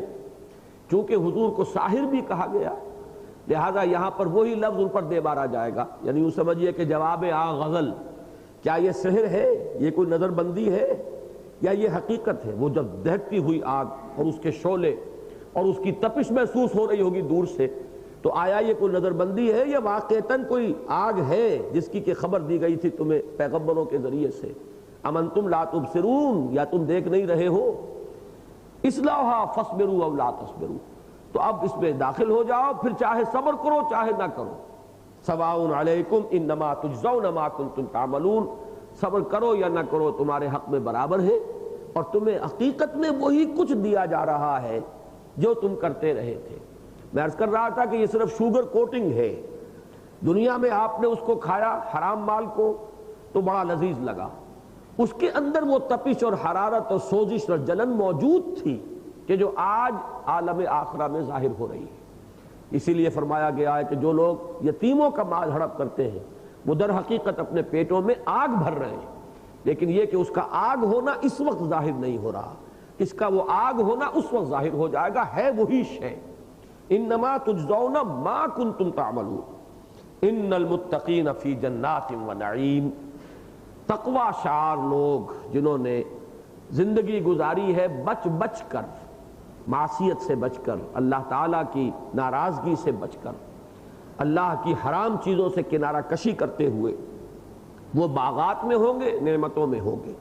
فاکہین بما آتاہم، یاد ہوگا کہ سورہ زاریات میں آیا آخذین ما آتاہم، لیتے ہوں گے، ریسیو کرتے ہوں گے بصد شکریہ، پورے اہتمام کے ساتھ قبول کریں گے جو کچھ اللہ تعالیٰ انہیں عطا فرمائے گا۔ یہاں فاکہین بما آتاہم، فقہ آتا ہے طبیعت کے اندر انشراح کا ہونا، یہ فواکہ اسی لیے کہتے ہیں پھلوں کو، ایک بڑی لطیف سی ان کے اندر ایک کیفیت ہوتی ہے۔ پھل اصل میں غذائیت کے لیے نہیں کھائے جاتے بلکہ ان کے اندر ایک ہے کیفیت لطیف، ایک انسان کو ایک احساس ان کے ذریعے سے حاصل ہوتا ہے۔ تو فاکہین بما آتاہم ربہم، جو کچھ ان کا رب ان کو عطا فرمائے گا اس سے وہ لطف اندوز ہو رہے ہوں گے، اس سے محظوظ ہو رہے ہوں گے۔ مجھے یاد آیا یہ لفظ بڑا اچھا استعمال کیا ترجمے میں اصلاحی صاحب نے، محظوظ ہو رہے ہوں گے ان چیزوں، ان نعمتوں سے کہ جو انہیں ان کا رب عطا فرمائے گا۔ وَوَقَاهُمْ رَبُّهُمْ عَذَابَ الْجَحِيمِ، اور سب سے بڑا احسان تو پروردگار کا ان پر جو ہوگا وہ یہ کہ بچا لے گا انہیں ان کا رب اس جہنم کے عذاب سے، اس جھلس دینے والے اور جلا کر راکھ کر دینے والی شے سے۔ اصل تو یہ ہے جو اس سے بچا لیا گیا، من زحزح عن النار وادخل الجنہ، تو کہیں تو پہلے اس کا ذکر ہو جاتا ہے جو بچا لیا گیا آگ سے اور جنت میں داخل کر دیا گیا، کہیں جنت کا ذکر کرنے کے بعد جو نعمتیں وہاں ملی وہ تو فضل ہے، اصل احسان تو اللہ کا یہ ہو گیا کہ اس عذاب جہنم سے بچا لیے گئے۔ وقنا عذاب النار، جیسے کہ ہماری وہ مشہور دعا ہے ربنا آتنا فی الدنیا حسنۃ وفی الآخرۃ حسنۃ وقنا عذاب النار۔ تو ووقاہم ربہم عذاب الجحیم۔ کلوا واشربوا ہنیئا بما کنتم تعملون، کھاؤ اور پیو بڑی خوش دلی کے ساتھ، رچتا پچتا، بڑے اطمینان کے ساتھ، جو چیز کہ تمہیں بما کنتم تعملون، بسبب اس کے یا ایک بدلے کے طور پر اس کے کہ جو عمل تم کرتے رہے ہو، انہیں بھی جو کچھ ملا ان کے اعمال تھے جو لوٹا دیے گئے، اور تمہیں بھی جو کچھ مل رہا ہے یہ اللہ تعالیٰ کی طرف سے قدر افزائی ہے۔ اللہ تعالیٰ اپنے بندوں کی قدر افزائی کے لیے فرما رہا ہے تمہارے عمل کے طفیل ہم نے یہ دیا ہے۔ اگرچہ یہ بات ذہن میں رکھیے کہ اس حدیث صحیح کی روح سے بھی ایک بندہ مومن کا انداز یہ ہونا چاہیے کہ ہمارے عمل تو کچھ بھی نہیں ہے، اگر کسی عمل کی توفیق بھی ہوئی تو وہ بھی اللہ تعالیٰ کی توفیق سے، اور اللہ تعالیٰ ہی نے اس کے لیے بھی ہمت عطا فرمائی۔ اور پھر یہ کہ جو کچھ یہاں ملا ہے وہ ہمارے سارے اعمال بھی جو ہے اللہ تعالیٰ کی نعمتوں کے اگر ترازو میں ان کو تولا جائے تو ان کی کوئی حیثیت ہی نہیں ہے، لہذا یہاں جو کچھ ہمیں مل رہا ہے یہ کل کا کل فضل ہے۔ تو بندہ مومن کا انداز یہ ہوگا، لیکن اللہ تعالیٰ کی طرف سے ان کی حوصلہ افزائی کے لیے، ان کے اعمال کی قدر افزائی کے لیے فرمایا جائے گا کہ یہ تمہارے اعمال کا نتیجہ ہے۔ تم نے جو محنتیں کی، مشقتیں کی، تم نے دنیا کی زندگی میں ہمارے لیے جو کوفت برداشت کی، ہمارے دین کے لیے جو قربانیاں دی، یہ اصل میں ان کا صلہ ہے جو آج تمہیں عطا فرمایا جا رہا ہے۔ متکئین علی سرر مصفوفہ، یہ تکیہ جو بنا ہے، ہمارے ہاں تکیہ کے لفظ بولتے ہیں، اصل میں کسی چیز پر ٹیک لگانا، اتکا۔ متکئین اسی سے جمع ہے اور منصوب ہے، یہ حال کی کیفیت ہے، وہ اس حال میں ہوں گے، لگائے ہوئے ہوں گے ٹیک، علی سرر، سرر جمع ہے سریر کی، سریر چارپائی کو، چھپر کھٹ کو کہتے ہیں، ان چھپر کھٹوں پر جو مصفوفہ ہوں گے، صفوں میں لگے ہوئے ہوں گے، برابر برابر بچھے ہوئے ہوں گے، اس پر وہ تکیہ لگائے ہوئے، ٹیک لگائے ہوئے۔ یہ ایک بڑا شاہانہ اور امیرانہ انداز ہے نشست کا کہ اس پر وہ بیٹھے ہوئے ہوں گے ٹیک لگائے ہوئے، اپنے ان چھپر کھٹوں پر، اپنے ان تختوں پر کہ جو ساتھ ساتھ بچھے ہوئے ہوں گے۔ متکئین علی سرر مصفوفہ، وَزَوَّجْنَاهُمْ بِحُورٍ عِین، اور ہم ان کو بیاہ دیں گے، ان کی شادی کر دیں گے ان حوروں سے کہ جو بہت گورے رنگ کی ہوں گی اور بڑی بڑی آنکھوں والی ہوں گی۔ یہ لفظ جو ہے ذرا اس کو سمجھ لیجئے، حورا عربی زبان میں کہتے ہیں گوری عورت کو، اور حورا کی جمع ہے حور، اور عینا کہتے ہیں بڑی بڑی آنکھوں والی عورت کو، اس کی جمع ہے عین۔ تو حور بھی عین ہے، یہ جمع ہے، اور عین بھی جمع ہے۔ حور جمع ہے حورا کی اور عین جمع ہے عینا کی۔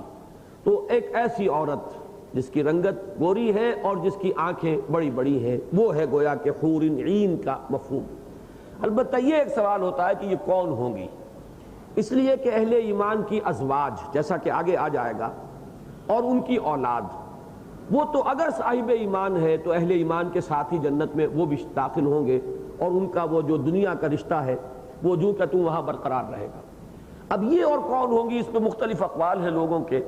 ایک قول یہ بھی ہے کہ وہ بچیاں چاہے وہ غیر مسلموں کی ہوں جو بالغ ہونے سے پہلے فوت ہو گئیں، یا مسلمان جو اولاد ہے اہل ایمان کی، وہ بھی اگر نابالغی کے دور میں، لیکن یہ کہ فرض کیجئے کہ وہ مسلمان خواتین جن کے شوہر یا جن کے والدین سیدھے راستے پر نہیں تھے، اب ان کو بھی یہ شکل جو ہے دی جا سکتی ہے کہ وہ اہل ایمان کے لیے ان کے رشتہ ازدواج میں وہاں ان کو دیا جائے۔ واللہ عالم، اب اس میں کسی قطعی اور یقینی بات کا کہنا ممکن نہیں۔ وَزَوَّجْنَاهُمْ بِحُورٍ عِین وَالَّذِينَ آمَنُوا وَاتَّبَعَتْهُمْ ذُرِّيَّتُهُمْ بِإِیمَانٍ أَلْحَقْنَا بِهِمْ ذُرِّيَّتَهُمْ، اور وہ لوگ کہ جو ایمان والے ہوں گے، صاحب ایمان، اور ان کی پیروی کی ہوگی ان کی اولاد نے ایمان کے ساتھ، یہ شرط لازم ہے کہ صاحب ایمان ہو اولاد۔ اسی پر قیاس کیا بعض حضرات نے، اور بات درست ہے کہ اسی میں والدین بھی آئیں گے، کہ فرض کیجئے وہ اللہ کا بندہ ایسا ہے جس کا مقام بہت بلند ہو گیا اللہ کے ہاں، اب اس کے والدین تھے تو صاحب ایمان، لیکن اس درجے میں صاحب ایمان یا اس درجے میں ان کا عمل کے اعتبار سے مقام نہیں تھا۔ تو جس طرح اولاد کے بارے میں وعدہ کیا جا رہا ہے کہ اولاد بھی اگر صاحب ایمان تھی، لیکن یہ کہ درجہ ان کا عمل کے اعتبار سے وہ نہیں ہے، تو ان کا درجہ بلند کیا جائے گا، اور انہیں اپنے ان صاحب ایمان اور صاحب درجہ عالیہ جو ان کے والدین ہیں ان کے ساتھ شامل کر دیا جائے گا۔ اسی طرح درجہ عالیہ کی جو اولاد ہے ان کے ساتھ ان کے والدین کو بھی، اگر وہ صاحب ایمان ہو، یہ شرط لازم ہے۔ اگر وہ کافر ہو وہ معاملہ برعکس ہو جائے گا، لیکن یہ کہ صاحب ایمان ہے تو ان لوگوں کے درجے کے موافق ان کا درجہ بڑھا کر اور انہیں ان کے ساتھ شامل کر دیا جائے گا۔ یہ اللہ تعالیٰ کے بہت بڑا فضل ہے، اور اس میں بھی در حقیقت یہ نہیں سمجھنا چاہیے کہ وہ ان کے اوپر کو اللہ نے احسان کیا ہے اور وہ احسان بغیر کسی بنیاد کے ہے۔ اصل میں یہ ان کا جو درجہ ہے، اہل جنت کا جو اعلیٰ درجے والے جو جنتی ہیں، یہ ان کے صلے میں ان کے اعزاء و اقارب میں سے جو اس پائے کے نہیں ہے، ان کا بھی درجہ بلند کر دیا جائے گا۔ تو فرمایا وَمَا أَلَتْنَاهُمْ مِنْ عَمَلِهِمْ مِنْ شَيْءٍ أَلْحَقْنَا بِهِمْ ذُرِّيَّتَهُمْ، ہم ملا دیں گے ان کے ساتھ ان کی اولاد کو، وَمَا أَلَتْنَاهُمْ مِنْ عَمَلِهِمْ مِنْ شَيْءٍ، اور ہم ان کے عمل میں سے کوئی چیز بھی کم نہیں کریں گے۔ یہ نہیں ہوگا کہ چونکہ ادھر آپ نے کریڈٹ کروایا تو ادھر ڈیبٹ ہوگا۔ اب فرض کیجئے کہ آپ بہت اعلیٰ درجے کے جنتی ہیں اور آپ کی اولاد جو ہے بہت نیچے کی جنتی ہے، تو کچھ ان کو اٹھائیں اور کچھ آپ کو گرائیں تاکہ درمیان میں کہیں آپ کو جمع کر دیا جائے، یہ نہیں ہوگا۔ یعنی اس کی وضاحت فرما دی گئی وَمَا أَلَتْنَاهُمْ مِنْ عَمَلِهِمْ مِنْ شَيْءٍ، ان کے عمل میں سے، اگرچہ اس کا تو فعل ہے جو انہیں پہنچ رہا ہے، ان کے عمل کا فیض ہے جو اولاد کو پہنچ رہا ہے کہ ان کا درجہ بھی بلند کر دیا گیا، لیکن اس کا لازم یہ نہیں ہے کہ اس کریڈٹ کے ساتھ کوئی ڈیبٹ بھی ہو۔ یہ آپ کا دنیا کا حساب کتاب نہیں ہے کہ ہر ایک ڈیبٹ کے ساتھ کوئی کورسپونڈنگ کریڈٹ انٹری یا ہر کریڈٹ کے ساتھ ایک کورسپونڈنگ جو ہے ڈیبٹ انٹری ہونی لازمی ہے، بلکہ ان کے عمل میں سے قطعاً کوئی کمی نہیں کی جائے گی، بلکہ یہ اللہ کا اضافی فضل ہوگا جو ان کی اولاد پر، وہ تو صراحتاً مذکور ہے، اور جیسا کہ میں نے عرض کیا اسی میں گویا کہ اشارہ موجود ہے کہ اور والدین بھی، ان کو بھی ان کے ساتھ شامل کر دیا جائے گا۔ کل امرئ بما کسب رہین، البتہ یہ جان لو کہ ہر ذی نفس، ہر انسان جو کچھ اس نے کیا ہوگا، کمایا ہوگا، اس کے عوض رہن ہوگا۔ اصل معاملہ وہاں جو طے ہوگا وہ انسانوں کے اعمال کی بنیاد پر ہوگا۔ در حقیقت یہ جو ان کو بغیر عمل کے اونچا درجہ ملا ہے، یہ بھی در حقیقت انعام ہے ان لوگوں پر کہ جن کا عمل اتنا بلند تھا، یہ اس کے طفیل ان کو بدلہ مل رہا ہے۔ لیکن یہ نہیں ہے کہ بغیر عمل کے کوئی بات جو ہے وہاں پر ہو گئی ہو، صرف یہ ہے کہ ان کے اعمال اللہ کو اتنے پسند آئے، وہ اتنے محبوب بنے کہ ان کے عمل کی جو بلندی ہے اس کا ایک عکس جو ہے ان کے کم تر درجے کی اولاد یا والدین کو بھی وہ متعدی ہو گیا ہے۔ باقی یہ ہے کہ اصل فیصلہ کن شے جو ہے اللہ کے ہاں وہ عمل ہی ہے۔ یہی جو آگے چل کر آئے گا سورۃ النجم میں کہ لیس للانسان الا ما سعى وان السعي سوف يرى، انسان کے لیے نہیں ہے مگر وہی چیز جس کے لیے اس نے محنت کی، بھاگ دوڑ کی، کوشش کی۔ اور یہ ہمارا پختہ وعدہ ہے کہ جو سعی ہے، جو محنت ہے، جو کوشش ہے، جو جد و جہد ہے، وہ اس کے سامنے آ کر رہے گی، اس میں سے کوئی چیز کم نہیں ہوگی۔ تو یہ بنیادی بات جو ہے، ویسے قرآن مجید اس سے آگے فضل کا تصور بھی پیش کرتا ہے، لیکن فضل بلندتر ایک شے ہے عمل سے۔ بغیر اس عمل کے نرے فضل کا جو لوگ بھروسہ کر کے بیٹھ جائیں گے وہی در حقیقت غلط راستے پر ہیں۔ اپنی سی محنت، اپنی سی کوشش، امکان بھر سعی، اپنی امکانی حد تک نیکیوں کے لیے جتنے بھی بھاگ دوڑ ہو سکے وہ انسان کر لے تو پھر یہ ہے کہ اللہ تعالیٰ اپنے فضل سے اضافہ فرما دے گا۔ لیکن یہ ہے کہ محض فضل پر تکیہ کر کے بیٹھ رہنے والوں کے لیے کہ حصے میں کوئی شے آنے والی نہیں۔ کل امرئ بما کسب رہین وامددناہم بفاکہۃ ولحم مما یشتہون۔ یہ امددناہم، اس میں ایک نقشہ کھینچ دیا گیا جیسے تسلسل کے ساتھ پے بہ پے ہم دیتے رہیں گے، وہ سپلائی لائن جو ہے ٹوٹے گی نہیں۔ وامددناہم بفاکہۃ ولحم مما یشتہون، فاکہۃ ہر نوع کے فرحت بخش میوے ان کے لیے آتے رہیں گے، اور وہ گوشت کہ جو انہیں پسند ہوگا۔ لحم طیر یہ آئے گا سورہ واقعہ میں، مما یشتہون، اور خاص طور پر پرندوں کا گوشت جو انہیں بہت ہی مرغوب ہوگا اور جو ان کو بہت پسند ہوگا۔ وَلَحْمٍ مِّمَّا يَشْتَهُونَ يَتَنَازَعُونَ فِيهَا كَأْسًا لَا لَغْوٌ فِيهَا وَلَا تَأْثِيمٌ۔ یہ یتنازعون تنازع سے بنا ہے، تنازع نزع سے ہے، نزع کے معنی کھینچ لینا۔ تنازع جو ہے وہ اصل میں تو کھینچ تان اس کا لفظی معنی ہے، اسی لیے بعض حضرات نے ترجمے میں جھپٹنا کر دیا ہے، وہ جھپٹ رہے ہوں گے۔ جیسے ایک خوش گپی کا انداز تھا، ایسے ہی ایک خوش فعلی بھی ہوتی ہے دوستوں کے مابین، وہ اس میں کوئی لڑنے کا انداز نہیں ہوتا۔ دعوتوں میں بھی آپ دیکھتے ہوں گے کہ کچھ لوگ ایک دوسرے پر چھینا جھپٹی کرتے ہیں، تو وہ چھینا جھپٹی بھی در حقیقت ایک طرح کا اس وقت اپنی طبیعت کے ایک کھیل کود کا ایک سامان ہے، یہ نہیں ہے کہ واقعتاً کسی سے چھیننا ہے۔ اور وہ بوٹی ہی در حقیقت کوئی مطلوب و مقصود ہے جو کسی دوست کی پلیٹ سے اڑا لی ہے، تو یہ جو اڑا لینا ہے اور یہ چھین جھپٹ جو ہے در حقیقت یہ ایک طرح کا شغل ہے کہ جو دوستوں کے مابین ہوتا ہے۔ تو عام طور پر لوگوں نے یہ تصور جو ہے لفظ تنازع چونکہ آ گیا ہے اس کا نقشہ کھینچا ہے اس ترجمے میں کہ جھپٹتے ہوں گے، ایک دوسرے سے چھین رہے ہوں گے، اور یہ سب کچھ ان کی ایک خوش فعلی ہوگی، آپس کا ایک مذاق ہوگا۔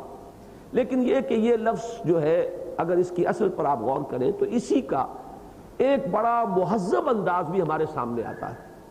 آج کل کھانوں میں آپ دیکھتے ہیں کہ اگر بیٹھے ہوں کچھ لوگ مہذب لوگ ایک دوسرے کو پیش کرتے ہیں، ایک ڈش یہاں ہے وہ آپ نے اٹھائی دوسروں کے سامنے رکھی، اس نے وہاں سے وہ ڈش اٹھائی اور پیش کی، تو یہ انداز جو ہے اس میں ضروری نہیں ہے کہ وہ چھیننے جھپٹنے ہی کا انداز ہو، بلکہ یہ کہ ایک دوسرے سے لے رہے ہوں گے، جیسے آخذین ما آتاہم ربہم، اسی طریقے سے قبول کریں گے، ایک دوسرے سے لیں گے جو بھی کچھ ایک دوسرے کو وہ پیش کر رہے ہوں گے۔ تو یہ دوسرا تصور بھی اس میں عین ممکن ہے، واللہ اعلم۔ یتنازعون فیہا کأسا لا لغو فیہا ولا تاثیم، وہ ایک دوسرے سے لے رہے ہوں گے، یا تو خوش فعلی کے انداز میں چھینا جھپٹی کر رہے ہوں گے، یا ایک دوسرے کو جو پیش کر رہے ہوں گے وہ شکریہ کے ساتھ قبول کر رہے ہوں گے۔ وہ پیالہ، وہ جام، فیہا کأس یتنازعون فیہا کأسا، وہ پیالہ اور وہ جام، لا لغو فیہا ولا تاثیم، کہ جس میں نہ کوئی لغو بات ہوگی اور نہ ہی کوئی گناہ کی بات ہوگی۔ اس لیے کہ عام دنیا میں جو پیالے ایک دوسرے سے ٹکرائے جاتے ہیں اور جام جو ہے وہ تجویز کیے جاتے ہیں، تو اس میں تو لغو بھی ہے، تاثیم بھی ہے۔ وہ تو انسان کو نشہ چڑھتا ہے تو بیہودہ گوئی بھی شروع ہوتی ہے، اور پھر یہ کہ گناہ کی طرف رغبت بھی ہوتی ہے۔ اگرچہ تعصیم کے لفظی معنی پر میں بحث کروں گا ابھی، یہ بھی وہی مسئلہ ہے، اسم سے تعصیم بنا، باب تفعیل ہے۔ تعصیم کے معنی دو کیے گئے ہیں، ایک تو ما یؤسم بہ فاعلہ، وہ فعل کہ جس سے اس کے کرنے والے پر گناہ کا اطلاق ہو جائے، لیکن دوسرے معنی جو مجھے زیادہ پسند آئے ہیں، تہمت لگانا، کسی پر گناہ کی تہمت جڑ دینا، یہ تعصیم ہے۔ گویا کہ کسی کے بارے میں لغو گوئی، بیہودہ گوئی، بری بات کی اس کی طرف منسوب کر دینا۔ اور عرب معاشرے میں یہ شراب کے ساتھ دو چیزیں لازم و ملزوم کے درجے میں تھیں۔ شراب کے جام پر جام پی رہے ہیں اور اسی نشے میں کھڑے ہو کر اب بیہودہ گوئی شروع کر دی ہے۔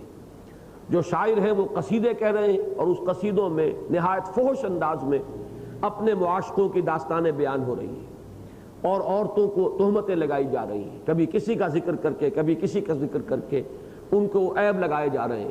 یہ ان کے ہاں محفل شراب کے لوازم میں سے تھا۔ تو گویا کہ اس سے نقشے کو علیحدہ کرنے کے لیے کہ وہاں بھی ہوگا وہ جام گردش میں ہوگا، ایک دوسرے سے وہ جام لیں گے، وصول کریں گے، یا یہ کہ خوش فعلی کے انداز میں چھینا جھپٹی بھی کریں گے، لیکن یہ کہ وہ جو شرابن طہورا جو ان جاموں کے ذریعے سے وہ نوش جان کریں گے، اس میں نہ لغو بات ہوگی نہ تعصیم ہوگی، نہ انسان کوئی بیکار اور بیہودہ بات خود کرے گا اور نہ کسی کی طرف گناہ کی نسبت کرے گا، نہ کسی پر کوئی تہمت لگائے گا، نہ کسی کے اوپر کوئی عیب چینی کرے گا، نہ کسی کو عیب سے متہم کرے گا۔ وَيَطُوفُ عَلَيْهِمْ غِلْبَانٌ لَهُمْ كَأَنَّهُمْ لُؤْلُؤٌ مَكْنُونٌ، اور ان پر گردش میں ہوں گے، یطوف علیہم، جیسے کہ خدمتگار ہوتے ہیں اور اچھی محفلوں کے اندر وہ مسلسل گردش میں رہتے ہیں، جام لے کر گردش میں ہیں، یا کافی جو ہے وہ مسلسل صرف ہو رہی ہے، جیسے کہ عرب معاشرے میں آج بھی آپ کو وہ نظر آئیں گے۔ اور عموماً نوجوان لڑکے جو ہیں، کسی بھی شریف گھر کے میں آپ جائیے، کسی امیر اور صاحب حیثیت کے، تو وہاں یہ ملازم یہ کام نہیں کرتے، بلکہ اس صاحب خانہ کے جو بچے ہیں جوان، وہ خود یہ کام کرتے ہیں اپنے مہمانوں کے اعزاز میں۔ تو یطوف علیہم غلمان لہم، ان کے لڑکے یا ان کے چھوکرے، ان کے نوجوان ان کے اوپر گردش میں ہوں گے، وہ انہیں سرو کر رہے ہوں گے، ان کی خدمت گزاری میں حاضر ہوں گے، اور وہ ہوں گے کیسے؟ کأنہم لؤلؤ مکنون، ایسے کہ جیسے کہ موتی ہو چھپا کر رکھے ہوئے، غلاف میں ہو۔ جیسے موتی آپ کو معلوم ہے گہر جو ہے وہ صدف میں ہوتا ہے، اور وہ صدف اس کا غلاف ہے، وہی اس کی حفاظت کرتا ہے۔ تو لؤلؤ مکنون، تو ایسے موتی کہ جیسے کہ کہیں غلافوں میں لپیٹ کر رکھے گئے ہوں، بہت حفاظت کے ساتھ ان کو رکھا گیا ہو۔ ایک رائے یہ بھی ہے کہ یہ غلمان جو ہوں گے اہل جنت کے لیے، یہ بھی وہ کافروں کی اور غیر مسلموں کی وہ اولاد کہ جو بچپن ہی میں فوت ہو گئی، یہی ہوں گے کہ جو پھر خدمتگار بنا دیے جائیں گے اہل جنت کے، واللہ اعلم۔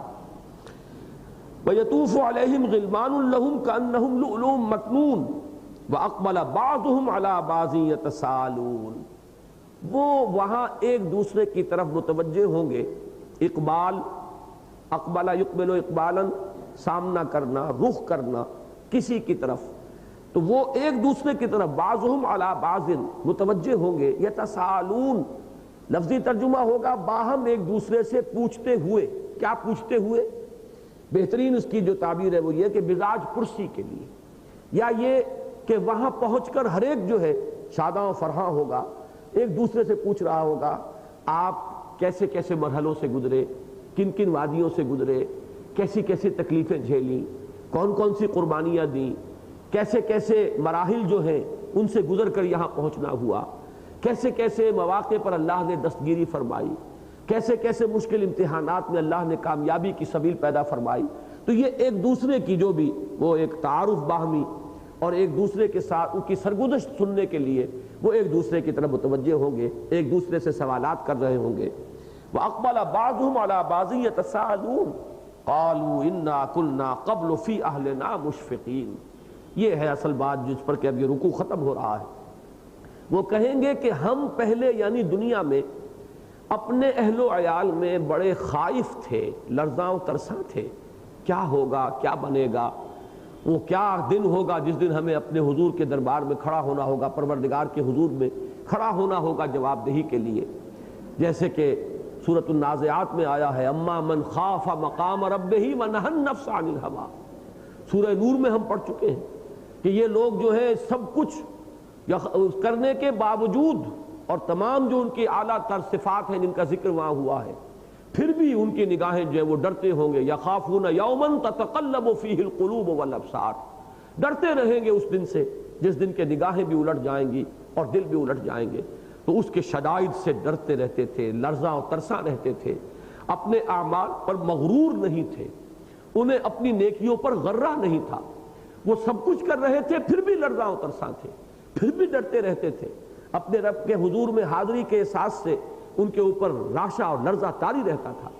انا کنا قبل فی اہلنا مشفقین. اس کے برعکس نقشہ ہے جو آخری پارے کی ایک صورت میں غالباً صورت انشقاق میں آیا ہے کہ تم اپنے گھروں میں اپنے اہل و عیال میں بڑے خوش و خرم رہے ہو، کوئی کھٹکائی تمہیں نہیں تھا، عیش و آرام، حلال و حرام کی کمائی، اور بیٹھ کر اپنے اہل و عیال کے ساتھ جس طرح کئی کورسز کے ڈنر تم کھایا کرتے تھے. تمہیں کوئی خوف ہی نہیں تھا، اندیشہ ہی نہیں تھا کہ کہاں سے کما رہے ہو اور کیا تم کھا رہے ہو، اور تم خود اپنی اولاد کے پیٹوں میں کیا بھر رہے ہو. تو نچنت رہے تم دنیا میں، اب یہاں تمہارے لیے عذاب ہے. اور وہ لوگ جو وہاں گھبراتے رہے، ڈرتے رہے، لرزاں و ترساں رہے، خائف رہے، بچ کر چلے ہیں اور پھونک کر انہوں نے قدم رکھا دنیا کی زندگی میں، ان کے لیے اب یہاں کوئی لا خوف علیہم ولا هم یحزنون. اب یہاں نہ ان کے لیے خوف ہے اور نہ کوئی حزن ہے. تو وہی نقشہ یہاں ہے کہ قالوا انا کنا قبل فی اہلنا مشفقین. ہم تو اپنے گھر والوں میں، اہل و عیال میں بڑے ڈرتے رہتے تھے، لرزاں و ترساں رہتے تھے. فمن اللہ علینا، تو اللہ نے بڑا احسان فرمایا ہم پر، اللہ کا بہت بڑا احسان ہوا ہے ہم پر. ووقانا عذاب السموم، اور اس نے بچا لیا ہمیں اس سموم کے عذاب سے. یعنی سموم اصل میں وہ جو آگ کا، شعلے کا جو اوپر کا حصہ ہوتا ہے جو نظر نہیں آتا.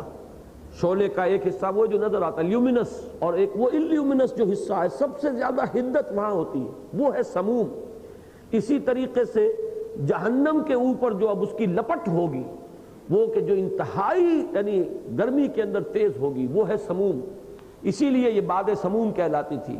وہ جلتی ہوئی آگ کی طرح جو ہوا تھی وہ باد سموم. اللہ نے ہمیں اس سموم کے عذاب سے بچا لیا.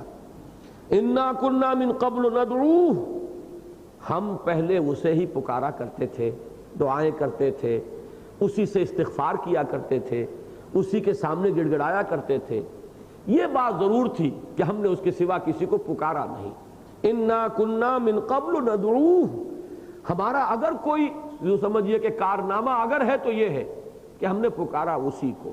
لا تدعوا مع اللہ احدا، اللہ کے ساتھ کسی اور کو مت پکارو.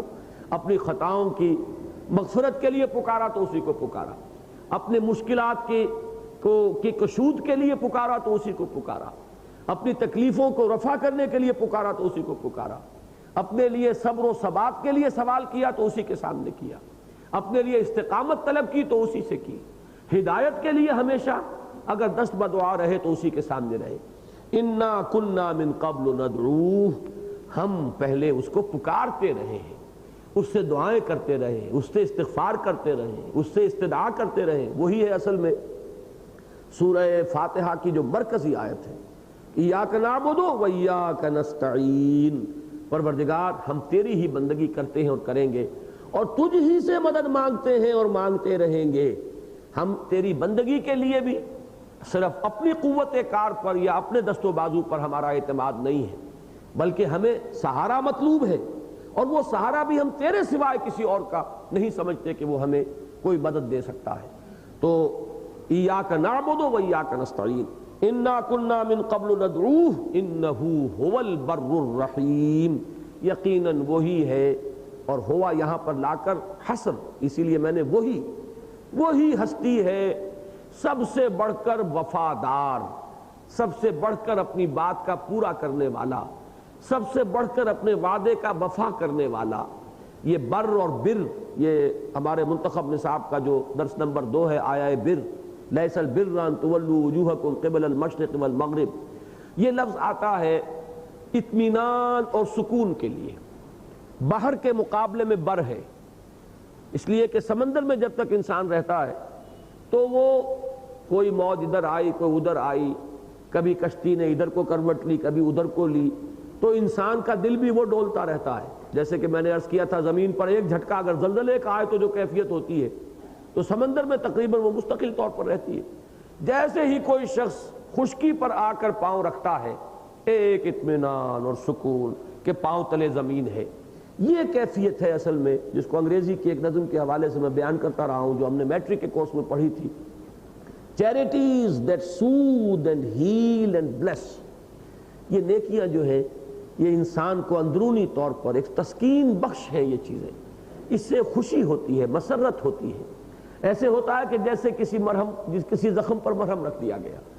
آپ کے اندر اگر کوئی بے چینی تھی ذرا کوئی نیک کام کر کے دیکھیے, کسی مریض کی عیادت کر کے دیکھیے, کسی غریب کو کھانا کھلا کر دیکھیے, ایسے محسوس ہوگا کہ اندر ایک ٹھنڈک پڑ گئی ہے. خود آپ کے اپنے اندر اس کو جو ٹھنڈک محسوس ہوئی ہے وہ ہوئی ہے. اس نیک کام کے طفیل آپ کے اندر ایک اطمینان اور سکون کی کیفیت پیدا ہو جائے گی. تو یہ ہے لفظ بر, اور اسی سے لفظ بر بنا ہے.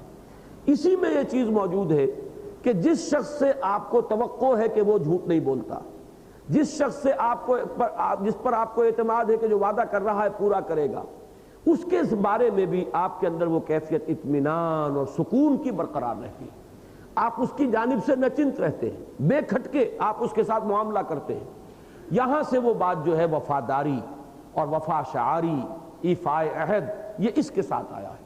تو یہاں بر کا لفظ جب اللہ کے لیے آئے گا تو اگرچہ اس کے معنی یہ بھی ہو سکتے ہیں کہ انتہائی نیکی والا تو اللہ ہے, تمام نیکیوں کا منبع اور سرچشمہ تو اللہ تعالیٰ کی ذات ہی ہے, لیکن اس کے اندر دوسرا مفہوم زیادہ غالب ہوتا ہے کہ وہ وعدہ کرنے پر لا یخلف المیعاد, اللہ تعالیٰ اپنے وعدے کے خلاف نہیں کرتا. لا تخلف المیعاد سورہ آل عمران کے آخری رکوع میں آیا ہے. پروردگار ہمیں اس کا اندیشہ نہیں ہے, انک لا تخلف المیعاد, تو وعدہ خلافی کرنے والا نہیں ہے. کھٹکا ہمیں ہوتا ہے تو اس بات کا ہوتا ہے کہ کہیں ہم ان وعدوں کے حقیقتاً مصداق بن سکیں گے کہ نہیں, اس لیے استغفار کی دعا کر رہے ہیں. تو یہ ہے وہ بر کا لفظ کہ اللہ تعالیٰ وعدہ پورا کرنے والا ہے. اس نے جو وعدہ کیا تھا رسولوں کی معرفت وہ اس نے پورا کر دیا, اور صرف وعدہ پورا کرنے والا نہیں ہے, رحیم بھی ہے. اس نے ہمارے گناہوں کو بخشا, ہماری کوتاہیوں کی تلافی اپنے فضل سے کی, اور ہمارے اس تمام اعمال نامے میں جو داغ اور دھبے تھے ان کو دھو دیا. اپنی ستاری اور غفاری کے طفیل ہماری ان تمام تقصیرات کو معاف فرما کر, اور پھر جو وعدے تھے ہم سے, ہماری جو بھی کچھ نیک خدمات تھی ان کا بھرپور صلہ ہمیں عطا فرما دیا. انہو هو البر الرحیم, یقیناً وہی ہے انتہائی وفا شعار اور ایفاء عہد کرنے والا اور بہت ہی رحم فرمانے والا. بارک اللہ لی ولکم فی القرآن العظیم ونفعنی وإیاکم بالآیات والذکر الحکیم.